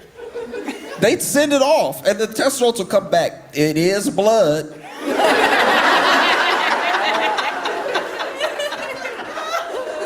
You haven't helped me at all. Whose blood is it? Somebody red, I think. Like, it's gotta be somebody red. Because the whole thing was red, so. And now you can enhance images. Even if you got a grainy image, you can zoom in and enhance it. And you can't necessarily enhance and upscale it the way that they did on TV, but a lot of science follows a lot of like entertainment. True. Like it's funny how that does keep happening, where there will be an idea, you'll see it on TV. It doesn't really exist that way, but then it almost becomes the design for the thing that will exist one day because it fits into the imagination so well. They're like, oh yeah, why don't we just have facial recognition that cross-references all the other faces we have in the database, and then you just run it and it goes face. That's him. That's him. Wouldn't that be better? You know? But instead, you're talking about the 90s. You're talking about a time where you could just go for a nice long stroll, not be on camera anywhere potentially, depending on where you were. You know, you could make a call, you could make a phone call, and there would be a record with the cell phone company of who you called and when you called them. That type of thing was there. That level of like surveillance was in place, but they wouldn't necessarily know the whole content of the call. You know, not like now where people basically do phone calls for the world. You know, you see these voice memos that people leave, and I'm like, that's the most, you might as well have just told me and the company what you had to say. People will leave a voice memo, and some of them are very sweet. I always love getting a voice memo. I'm just saying, they've already got on your phone, we'll summarize everything. We'll summarize it for you. Actually, I learned to read a long time ago, so I don't need you to summarize anything for me. You'll see a text message. Text message will be from your mom, and it'll say, Mom expresses feelings of concern. But then you look at the company and you're like, why y'all read my text message? Like, we're not reading it. No, we're not reading it. We're not reading it at all. I'm like, that was a pretty good guess, though. When I opened the phone, it was my mom being like, I'm concerned about you. Just let me see my message. It's crazy. They don't do that anymore. You used to get a text message and then you would see like a little preview of it and you could just read the preview. Yeah, true. Based off the first half of the sentence, you could decide if it was something you were willing to reply to right now. You know? No, because you can't just open it right away. It'll say red. But if you get a text message from someone and the first few sentences might pop up on your phone and it's like, where do you get off? You're like, all right, I'm gonna have to address that later. But now you get the text message and it's like a full summary of what you were definitely about to read anyway. That's weird. It's like, how? How does anybody get away with anything now? Especially now that crime is dumber. How does anybody get away? It takes you back to those times in like the 90s. Maybe you go for a walk, maybe you are just driving your car and you're truly like free in a way. There's nobody really looking for every little move that you make. And in the case of Diddy, somebody should have been. Somebody should have been watching, checking the entire time. You know, you see in this documentary the relationship between Biggie and Tupac, the relationship between East Coast and West Coast, and how so much of the actual troubles were like orchestrated. They were stoked by Diddy. Like Biggie liked Tupac. Yeah, that's fact. They were cool. Facts. And then Diddy was jealous of Pac. Diddy was jealous of Pac because Pac was everything he wanted to be. You know, he was charismatic. He was truly a Like a poet that could make you understand where he was coming from. You did not have any sort of similar life experiences to him at all, but he could express himself in a way that brought you in. No matter where you came from, there was real connection there. He could build and he could bring together real community, right? And so for that, he was loved, he was instantly accepted, he was praised. And if you're someone like Diddy, you see that and you're immediately jealous of it. It's everything you want to be. He's good looking, he's young, he's successful in a way that comes from his effortless talent and his hard work. He's everything that Diddy wanted to be. And it's interesting that you put it into that perspective that Diddy was jealous of Tupac. I don't know. See, this is what's so mad. Could you call it envy? Could you call it jealousy? I don't know what you can call it. I just don't know. Because on one hand, he's inspired by Tupac, clearly. Because that was even noted in the documentary as well. So I don't know. But maybe jealous of the friendship that Biggie had with Tupac, to the point where, you know, Tupac. But then it's like, it's so mad.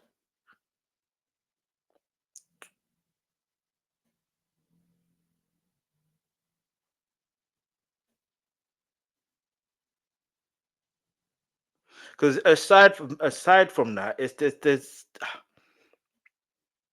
there's something that's not adding up to me. Not to say that Diddy's not allegedly involved. It's just that situation in Quad Studios. That's the one thing that I'm like, yo, okay, you got robbed, you got shot at, but then what happened? What else? Who else was involved? Anyway, let's go. that Diddy knows he isn't or wasn't. You know, Tupac was a rapper. Do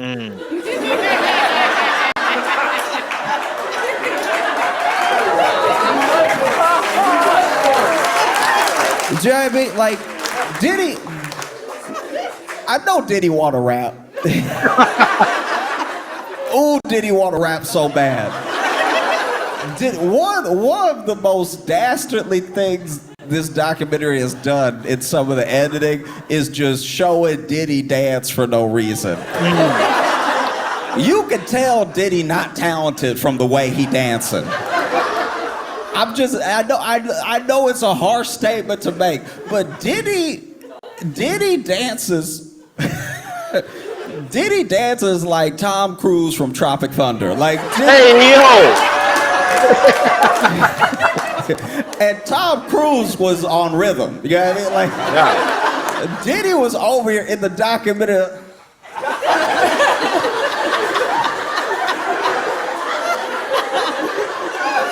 Like he was trying to land a plane.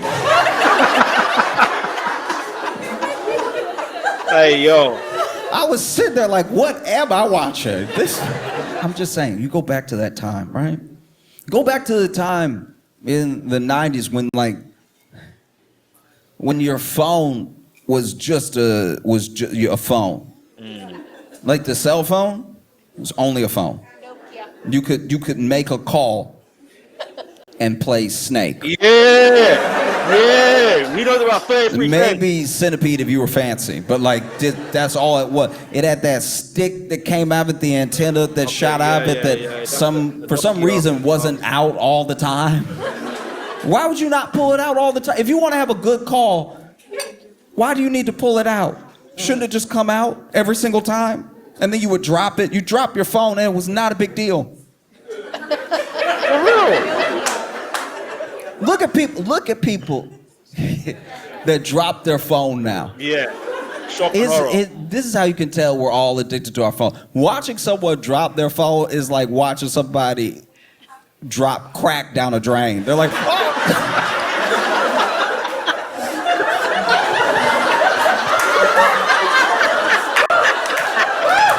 Hey, yo!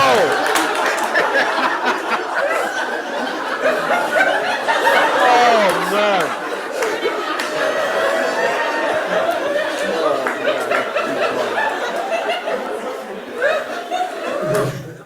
They had never before seen footage of the moments leading up to both Biggie and Pac's death. Never before seen, and not never before seen as in these are the tapes we've been looking for the whole time. We didn't even know these angles existed. That's crazy. And that's very hard to do. Like you see tragedies happen now, and because of social and because of search, people can pull for all the different angles, all the different sides to anything that has happened since everyone started carrying a cell phone, right? But this thing is crazy. You see them walking. You see Tupac walking all the way up until a fight that he got in, and then later, you see through footage things that people have not seen before, leading up to his death. Same thing with Biggie. There was this moment in the documentary where there's somebody sitting in their own car, right, with a camcorder, which is weird. I know we're going in the Wayback Machine, but even in the 90s, nobody sat in their car with a camcorder. That's a new thing. Yeah. Recording yourself in your car is a new thing. It's a relatively new thing to humanity. We weren't doing this before maybe TikTok. Like, we weren't doing it that much. And now people record themselves in their car so much. Why did we start crying in the car? Look, I know it's already like a social phenomenon and everything, but we will need to stop. Like that's people recording themselves crying in the car. Because the first video I saw somebody crying in the car, I don't remember what they were crying about, but they were talking about something, and it was something big. It was something happening in the world, but they were like, Even rougher for crying. And I saw them in the car.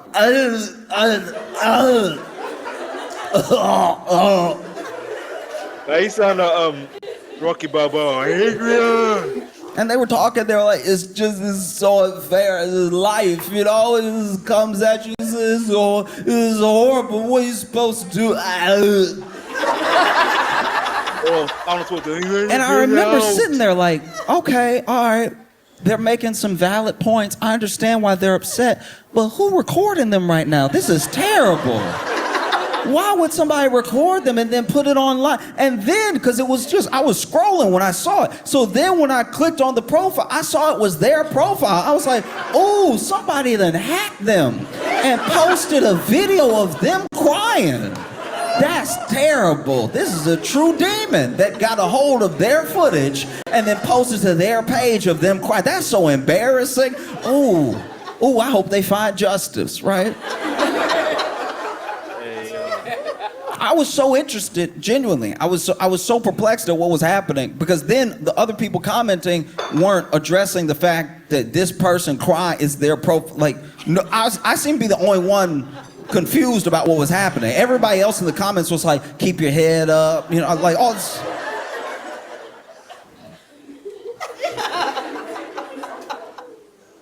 And so, look, I was curious about how this was going to develop, because I've been, you know, witness to many of my friends that have been like hacked, especially when Facebook was like young, and then somebody would get on your Facebook, they type out a bunch of things on your timeline, just like dumb stuff, and then, you know, you would get them locked out, you get back on and everything. So I've seen this before, but I don't know, I was so invested in how this person was gonna come back from this that I did follow them, right? Hey, yo. I hit follow just to be, because I'm expecting any day now they're gonna be like, hey, somebody, you know, broke into my account and posted me at my weakest moment. Thank y'all for the support, and so I followed. And then a couple days later, I saw another video. I saw the handle, and I saw a profile picture, so I saw that it was them again. And I'm sitting here scrolling up, and they're in their car again. And then I'm thinking, oh, okay, this is where they're gonna say like, hey, somebody broke into my account. Thank y'all for the well wishes and everything, but I'm good. I don't want y'all to see me in that light. That was a very weak point for me. And so when I scrolled up, I'm fully expecting them to say the thing I just said, but then they start talking. They were like, Yeah, I just wanted to reach out to everybody. Thank y'all so much. You know, the comments you left and the messages I got really touched me and everything. And just, I was like, no, wait. There's no way, though. No. And then I put it together. I was like, wait, they were recording themselves crying in their car. That's the most private time to cry. We need to go back just for the sake, once again, of our mental health as a nation. We got to go back to just having a crash out parked in the car and let that be history. Like that. You are not your best when you cried in your car. I would throw it out there that maybe you don't want people hearing what you have to say when you're to the point where you break it down parked in your car somewhere. Stop broadcasting it. This is bad. This is very bad. Because it's not, I've never seen a cry in my car video and been like, oh, yeah, that'll change things. Hey, yo. I'm just saying, like, if you in the car, right? If you in the car, and you are upset, it's understandable. This life is hard, and sometimes people feel like they gotta walk it all by themselves. They don't know the support they have, they don't know the people that they have in their life, and in those moments, there's an opportunity. You could use that time to reach out to someone and tell them that you need help. You can reach out to someone, and even if, I'll even pitch this, if you're very bad at asking for help, right? Try to help someone else. Because the same bond that leads you to help someone else will then have them looking out for you whenever things are down for you, right? You have this thing in your phone. You have this thing. It's incredibly powerful, right? It tells everybody where you are. Government, friends, everybody. Everybody know where you are. Everybody knows where you are. Everybody knows. People you don't know where you are. People you've never met. No. For real, because for him to even mention that, think about when Elon Musk basically revealed the locations of where people are. He's letting you know this person ain't from the United States, they're from this country. Certain accounts, even when I see certain accounts, one tried to instigate into a useless debate or whatever. And then when I saw where they were from, I was like, okay, that's what you're trying to do. I screenshot their location, put it in the comments underneath the top of the thing. I said, and I asked them a particular question. Or no, I didn't do that. I asked them a particular question. I didn't screenshot it. There was another time I screenshotted it and I said exactly what it is. I said these certain people try to use survive tactics to make money. Where you are right now, they know you're here. Like, people know where you are because it's in your phone, but you also know where other people are. You can reach out to people. You need help. This could be a way that you get the help that you need. It could be. Or you could buy one of those little dashboard stands. And then record yourself crying, basically. And, you know, it's got that little knuckle on it that you put the thing on from the back of your phone and you...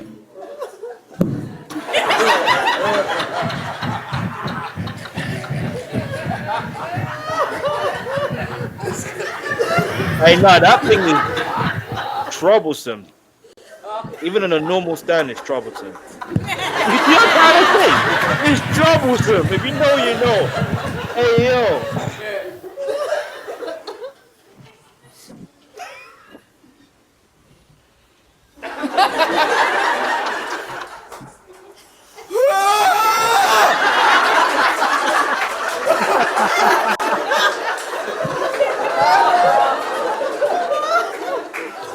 Or you could do that. You could do that. That's an option.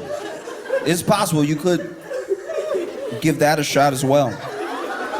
Because I do think, here's the thing, I'll throw out there. I do think that crying in the phone, like crying in the car on the phone, I think that genuinely came from a fundamental epidemic of loneliness.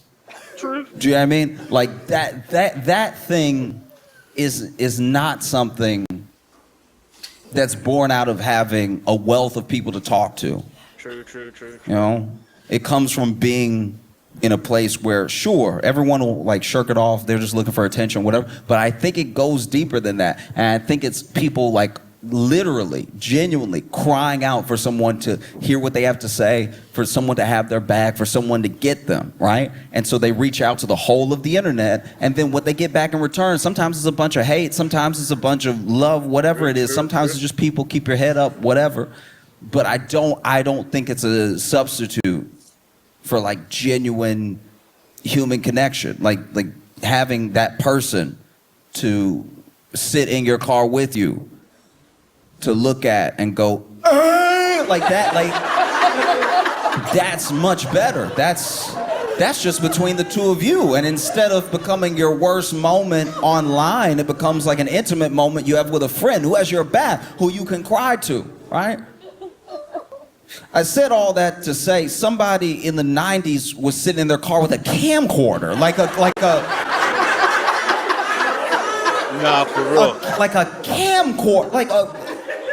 Do you remember what this was? It was massive. It was this metal with lenses in it and buttons, way too many buttons. They had more buttons than what the camcorder could do. The camcorder is over here promising all that good stuff, and then you hit the button and it look exactly the same. It doesn't, nothing has changed at all. Sitting there with the camcorder.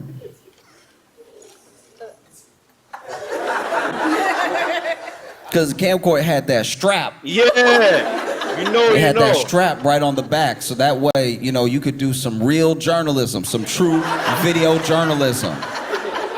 You know what I mean? Some people had the camera and they had to hold the big thing and they got to put their eye into the little pocket. Not with the camcorder. Camcorder even had the little screen popped out. And so you just had it ready. Bow! I see everything.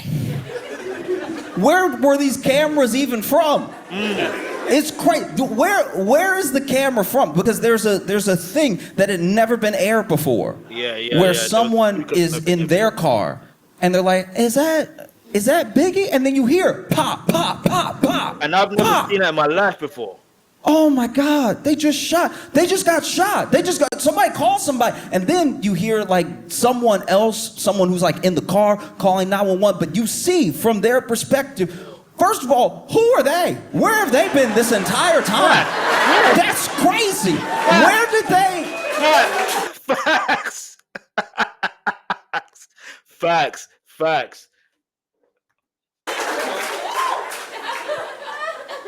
Maybe there is a chance that in all of this investigative, in the long time, apparently like a decade, that 50 Cent's been working on this documentary, that somebody somewhere was able to pay somebody for something that they had never given anybody before. And you know, there's also different reasons why you might hold on to something. Imagine you're there when something like this happens. You may not want to broadcast it to the world that you were right there on tape, because they didn't see a person, they just saw that these shots were happening, right? And so maybe you don't want to broadcast it because now you don't want to go to the police in a thing where they seem to have no leads and be like, oh, I have some extra information for you. Maybe, I don't know. It's plausible, but it seems just so wild that these two moments would meet up, that somebody would just be recording in their car with what had to be like a camcorder. Who just walked around with a camcorder in the 90s like that wasn't shooting their own document, like just in the car with the camcorder all the time in case something happens? Fast forward to present and it ends up in this Netflix documentary about Diddy. Maybe that's what happened. But what seems just as likely is that 50 Cent time traveled back in time.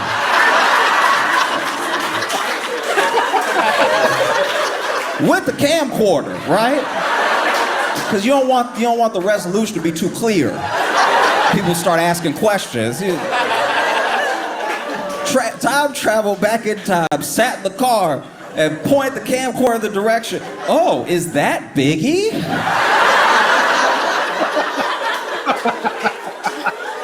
Hey, yo. Pop, pop, pop, pop, pop, pop. Oh no, someone shot Biggie. I'm gonna go back to the future. And there's so many. It's a documentary so full of detail. You almost have to rewatch it because then there are things that go over your head the first time where you don't even realize how evil the thing that Diddy was because so much information is flying at you. It's like information.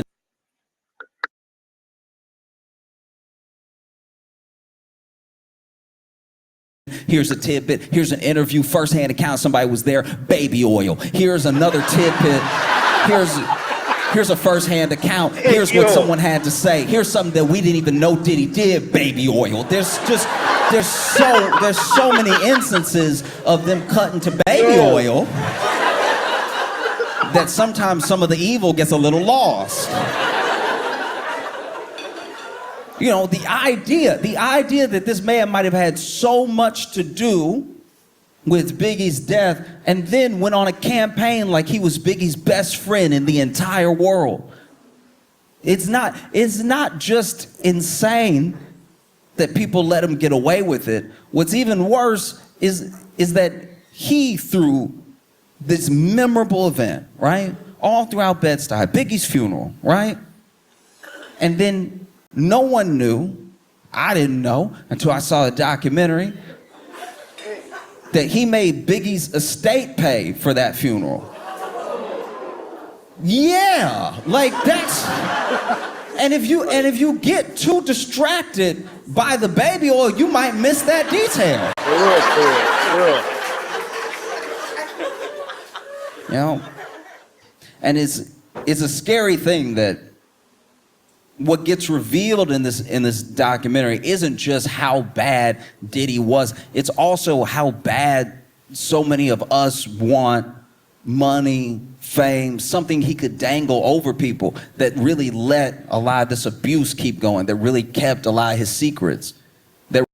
That part, because I was watching, remember I said I can't really react to anything from Revolt TV, ironically, Diddy owned that for a while until the situation. But anyway, Cameron, Talk with Flea, his podcast, I wanted to react to that because obviously Cameron, and if I don't know if Mace was going to be in an episode, but if he is or not, I don't know. But obviously they're from New York, so he's going to clearly talk about the situation, right? Plus, he's now friends with 50, which is so funny because these two are the most pettiest of ninjas of all time. Yeah, but anyway, that aside, I wanted to react to that, and basically, I was like, "Yo, I've lost train of thought. Hang on, what was I saying? Let me rewind this and I see if I can remember what I was saying."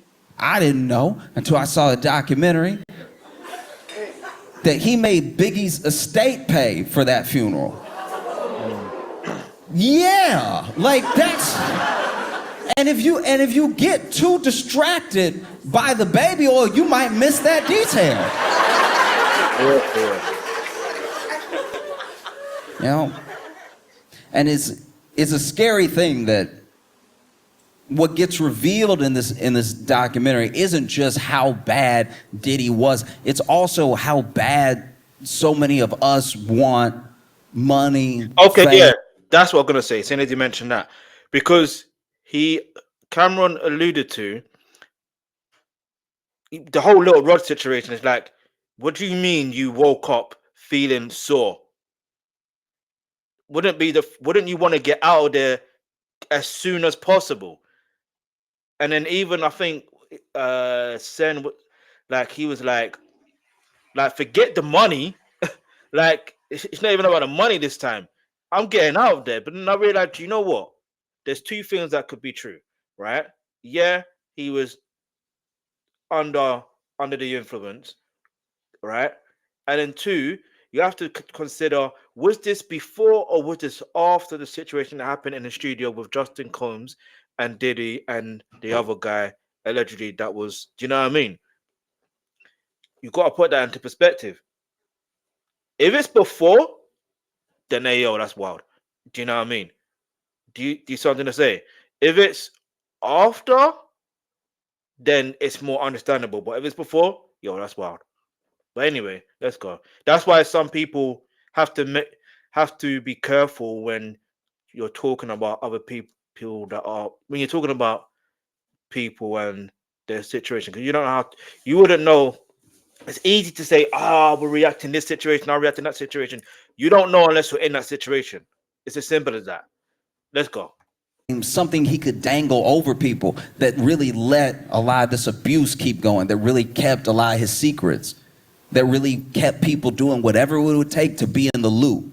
You know, people can only have a real power over you when they have something that you want. Once you decide that you don't want it that bad or that you're going to get it for yourself, they have nothing over you. You know, and there were people who tried to do that. And so then Diddy would, you know, come at them with violence. At least if I can make you fearful, if I can't make you want anything, if I can make you fearful, I can keep you in line. You know, there's just so many people that have ended up dead. That's kind of like through the documentary sort of laid at Diddy's feet. Like either he's out here having people killed and doing all this stuff, or he's one of the unluckiest people to be around. Like that's... No, either way, I would never want a track record like that. I would never want people to be like, oh yeah, I met Josh Johnson a week ago and now I'm real sick. Hey, that reminds me of what, was it Marlon Wayans? Yeah, it was Marlon Wayans, ironically enough. Like, and I say ironic because he's also defending Diddy, even though he's got a video saying he's not defending Diddy. Ninja, you're defending Diddy.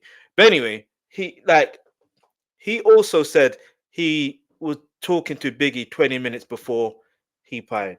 Then it's the same thing in the situation with Tupac. Oh, he talked to Tupac an hour or 2 hours before. You know what I mean? It's like, you better stay away from me then. What are you talking about? You know what I mean? Let's go. One of the things that's so harrowing about the documentary to me is that you see how long Diddy got away with things that people are saying plainly that he just did. They're saying, no, this thing just happened, and then everyone was acting like it was normal, and everybody was acting like it was normal because apparently it was normal. It was normal for him to do all these things, whether he was beating up somebody, he was abusing somebody, he was stealing from somebody. All these things were like incredibly normal, and it's genuinely terrifying that something like that was able to become normal for a person. But it was able to become normal because there are enablers. There are in instances, it's a hard judgment to pass, but there are certain instances where you see a shade of someone who is big and bad and powerful and using all that power for evil, and you see a shade of that in even some of the people around them that they might be mistreating. There were plenty of people that were like cool with all this mistreatment until it came around to them. Or they were cool with everything that Diddy was doing, as bad as it was. They could look the other way, they just wouldn't acknowledge it, but then they got fired. You know? And there is no Diddy without a bunch of little Diddies running around, wanting to be like him, wanting to emulate that sort of... Thank you, Josh. Thank you for saying this. Because it almost feels like, oh, Diddy is the bad guy. Yes, he is the bad guy, but there's so many other Diddy's, people that are similar to Diddy. His own damn sons. Do you know what I mean? Whether you want to say Justin is his biologically or not, he's just as bad. Christian Combs, as I call him, Peasant Combs, he's just as bad. Thing wanting to have power just so that they had choice what to do with it. Because one of the things that people with power like to do is they love to rob you of your choices. You know? There's always a choice to a degree. It may not be a choice that you like, but they love to rob the sort of feeling of freedom you have over your choices. You can make very hard choices. Someone could walk up to you and say, give me all your money or I'm gonna kill you. And you could say, kill me. You could. It is a choice. True. Some people would say that's no choice. It is a choice. They said, give me all your money or implies a different outcome. Right? Do this or this. That's your choice. It's not a good choice. Don't get me wrong. It's not something that I envy. It's not even something that I'm saying it's easy to walk away from. It's easy. It's scary. It's scary when someone with power wants something from you or they want to take something from you and you don't know how you're going to survive, right? But they don't get away with this thing. It takes time to become the person that Diddy was. It takes decades. It took him decades. It took everyone looking the other way for little things, then big things for so long that finally he does seem like this unstoppable, unbeatable force. He does beat people down in court. He does beat people down in person, right? But these people can't get to where they are without us.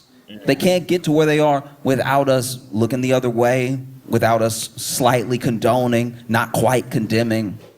They can't get that way without us. These people just don't come out of the woodwork. He started as this kid who didn't even drink, who didn't do drugs, but he had an idea in his head of what a man was and what a powerful man was, and he wanted to be those things at any cost. And so he took it upon himself to start himself down that road. Fast forward 20, 25 years later, this is the type of person who thinks he can beat people in front of cameras. You know? And what does it take to take... And not only beat someone in front of a camera, as we saw, he tried to obstruct the court of justice by obviously paying the security guards or the security to hide that evidence. So he knows what he's doing. Let's go. Down a person like that. And try to say... Because they seem so powerful. They have so much money. Diddy valued at billions, right? What can you do to a billionaire? How do you take a person like that down? One piece at a time. All of us. It takes all of us not looking away. It takes all of us doing something. Because people have said in the documentary, people have said in interviews that when Diddy is like in his element, he's untouchable. You would think he was a god. But when you're alone in the room with him, you see, not only is this just a man, this is like still that like kind of scared kid, kind of insecure kid, right? That in no way condones anything that he's ever done. That in no way is like an excuse. I'm just saying that's like the truth. The armor is a facade, you know? One of the craziest things that has happened since the documentary came out is that Ja Rule came out against 50 Cent. Who cares? No, wait. 1, 2, 3. In the words of Dave Chappelle, who cares what Ja Rule thinks in a time like this? Like, hey, yo, can you imagine Ja Rule? No, Dave Chappelle said that how many decades ago? How many decades ago? How many years ago? And it's still relevant. You literally can't make it up. Seriously. Let's go. And called him a snitch for making the documentary, which is not a popular side to take. That is weird. That's a weird thing to say when no one was talking to you at all. That's not a smart career or business move. You saw someone who still hates you produce a documentary for Netflix about someone else they hated that is 4 episodes long. You saw that and you thought to yourself, I'll get involved. Are you out of your mind? Really? I was blown away. Called him a snitch and everything. Ja Rule, by the way, I looked up Ja Rule just to see what was up. Just, you know, I wonder what Ja Rule had been up to, because it wasn't rapping, right? And most recently, the last time Ja Rule made headlines was because he got punched at a Brandy and Monica concert.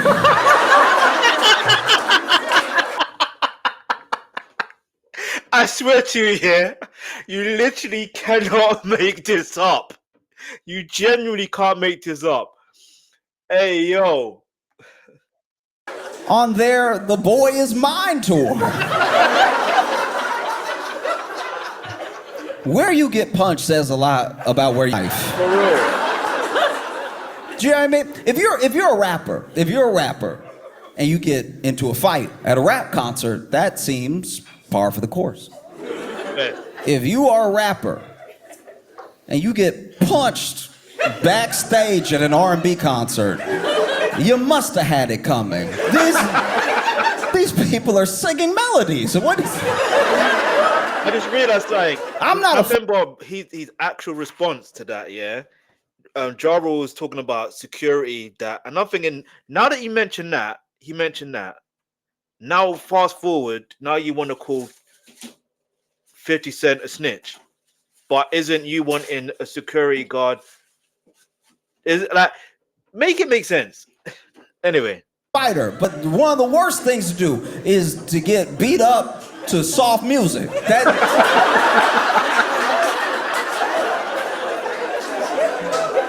Hey, yo. Imagine now. Imagine I went to a gospel concert and got slapped. Hey, you know this is going to clip this. I'm posting tonight. Like, well, D must have had it coming because they're here to worship. This is crazy. You got punched. And then he posted a video of himself, smiling at the camera, showing he didn't have like a mark on him or anything, which would be badass, except you got punched in the back of the head. Like, your face should be fine. If you have damage on your face or being punched in the back of your head, I'm very sorry to report you are dead, sir. That's what happens when you die. If you get hit in the back of the head and it affects the front. Imagine you get punched to Brandy's music. I've talked about it before. I've had fights. I'm not acting like I've won all of them or anything. But imagine if I got whooped to Taylor Swift. You wouldn't be able to respect me. Even when I hear that "you belong with me, son," I flinch. Like, that would change your whole life, getting beat up to Taylor Swift. Or like Maggie Rogers. Like you get beat up to some indie music. Hey, yo.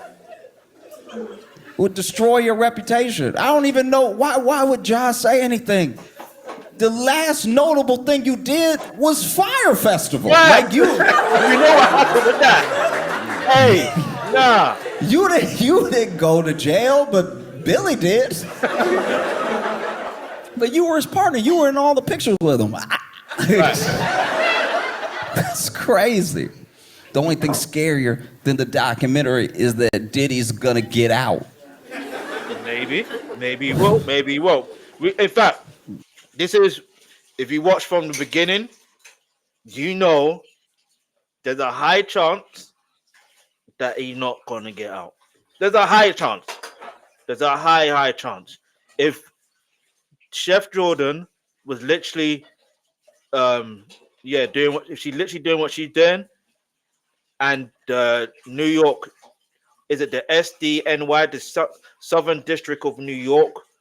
If they have a hold of that, whatever is on that 160 hours footage, that 50 Cent and Alex Stapleton have, if that had to be subpoenaed by law, by the way, then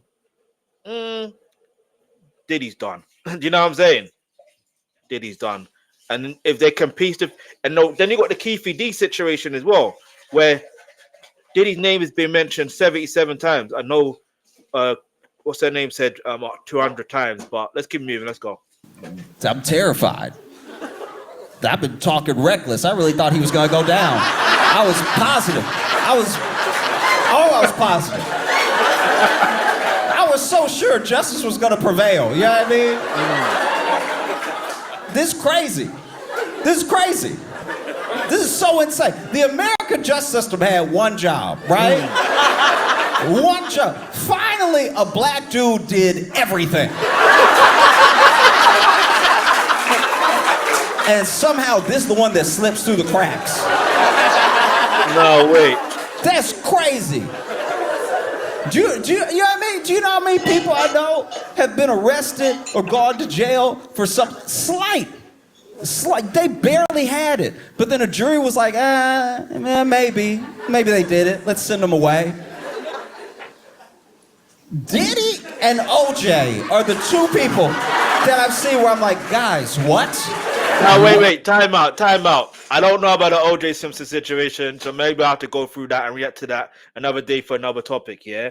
So, get me, I'm going to hold my thoughts in that. You know what I mean? That was a little bit before my time. But anyway, let's go. Let me know what?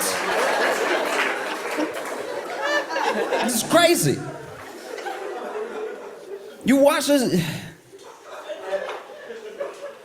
It's insane. You watch this documentary and you're like, wow, this dude is a true demon. Like in every sense of the word. Like he's so evil. It's horrible. It's horrible, the things that he did to people. There's never any excuse for it. No matter what your childhood was, no matter how much you're lacking in love, no matter what trauma you've been through. There are people who have always had it worse than other people that don't go about doing like evil business. And because I believe in like forces in a way. I do believe that there are some people that are so pulled to like the worst of their nature that they'll do whatever it takes to feed an ego, to keep a side of themselves quiet that makes them question the things that they're doing, you know? But I also truly believe in balance.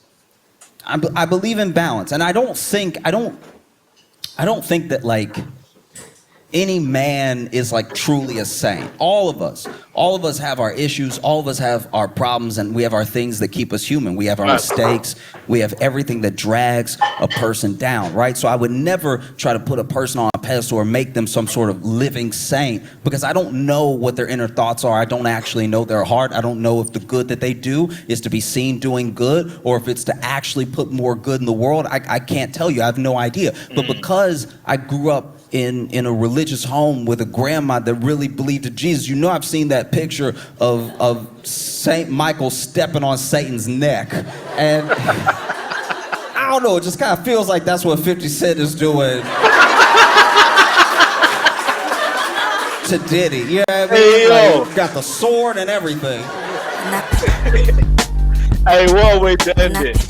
Hey, shout out to Josh Johnson, man. Oh man, that was hilarious. For real, for real. And Mr. Scratchy's channels. Hold up. Who's at the Breakfast Club? Anyway, let me know what your thoughts are in the comments below. Oh, Eric Sermon's on it. He was also in the documentary. I'm gonna have to watch this because I think he's got he's got new music out. Oh no, he's got new music that's he's producing. I don't know when it's been released, but anyway, let's read the comments. If 50 hated Epstein, we would have had that list by now, and several others weren't looking for. Yes and no, because remember, 50 likes Trump, so that's another story for another day. Who else haven't seen a documentary but still showed up? If you ain't seen a documentary, I don't know what you're waiting for. Go watch that documentary and watch my reaction to it as well. I really needed Josh to interview 50 on the Daily Show about this documentary. Yep, he definitely does.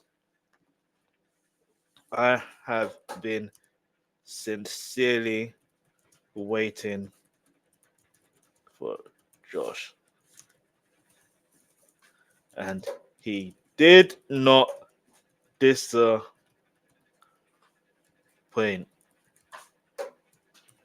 I have a feeling that Fifth will clip some of this and post it on IG. I just have that feeling. If you know, you know. But anyway, let me know what your thoughts are in the comments below. Like, obviously, you see when it comes to this whole saga in regards to Diddy, we know what potentially could be next.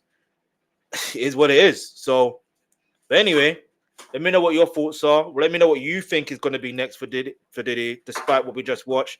And obviously, do you think it's going to go down? If he is in connection to that Tupac and Biggie situation, do you think he will go down for it? Let me know in the comments below, because there is no statute of limitation when it comes to them type of things.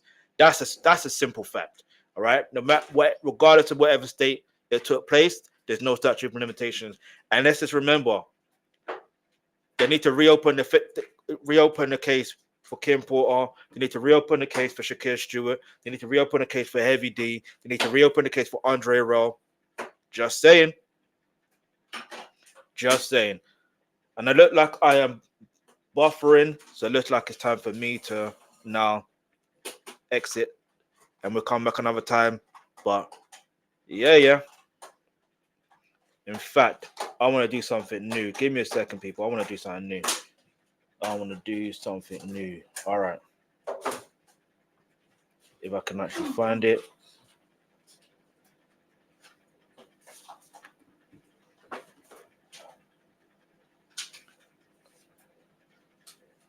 Yes, thank you for watching.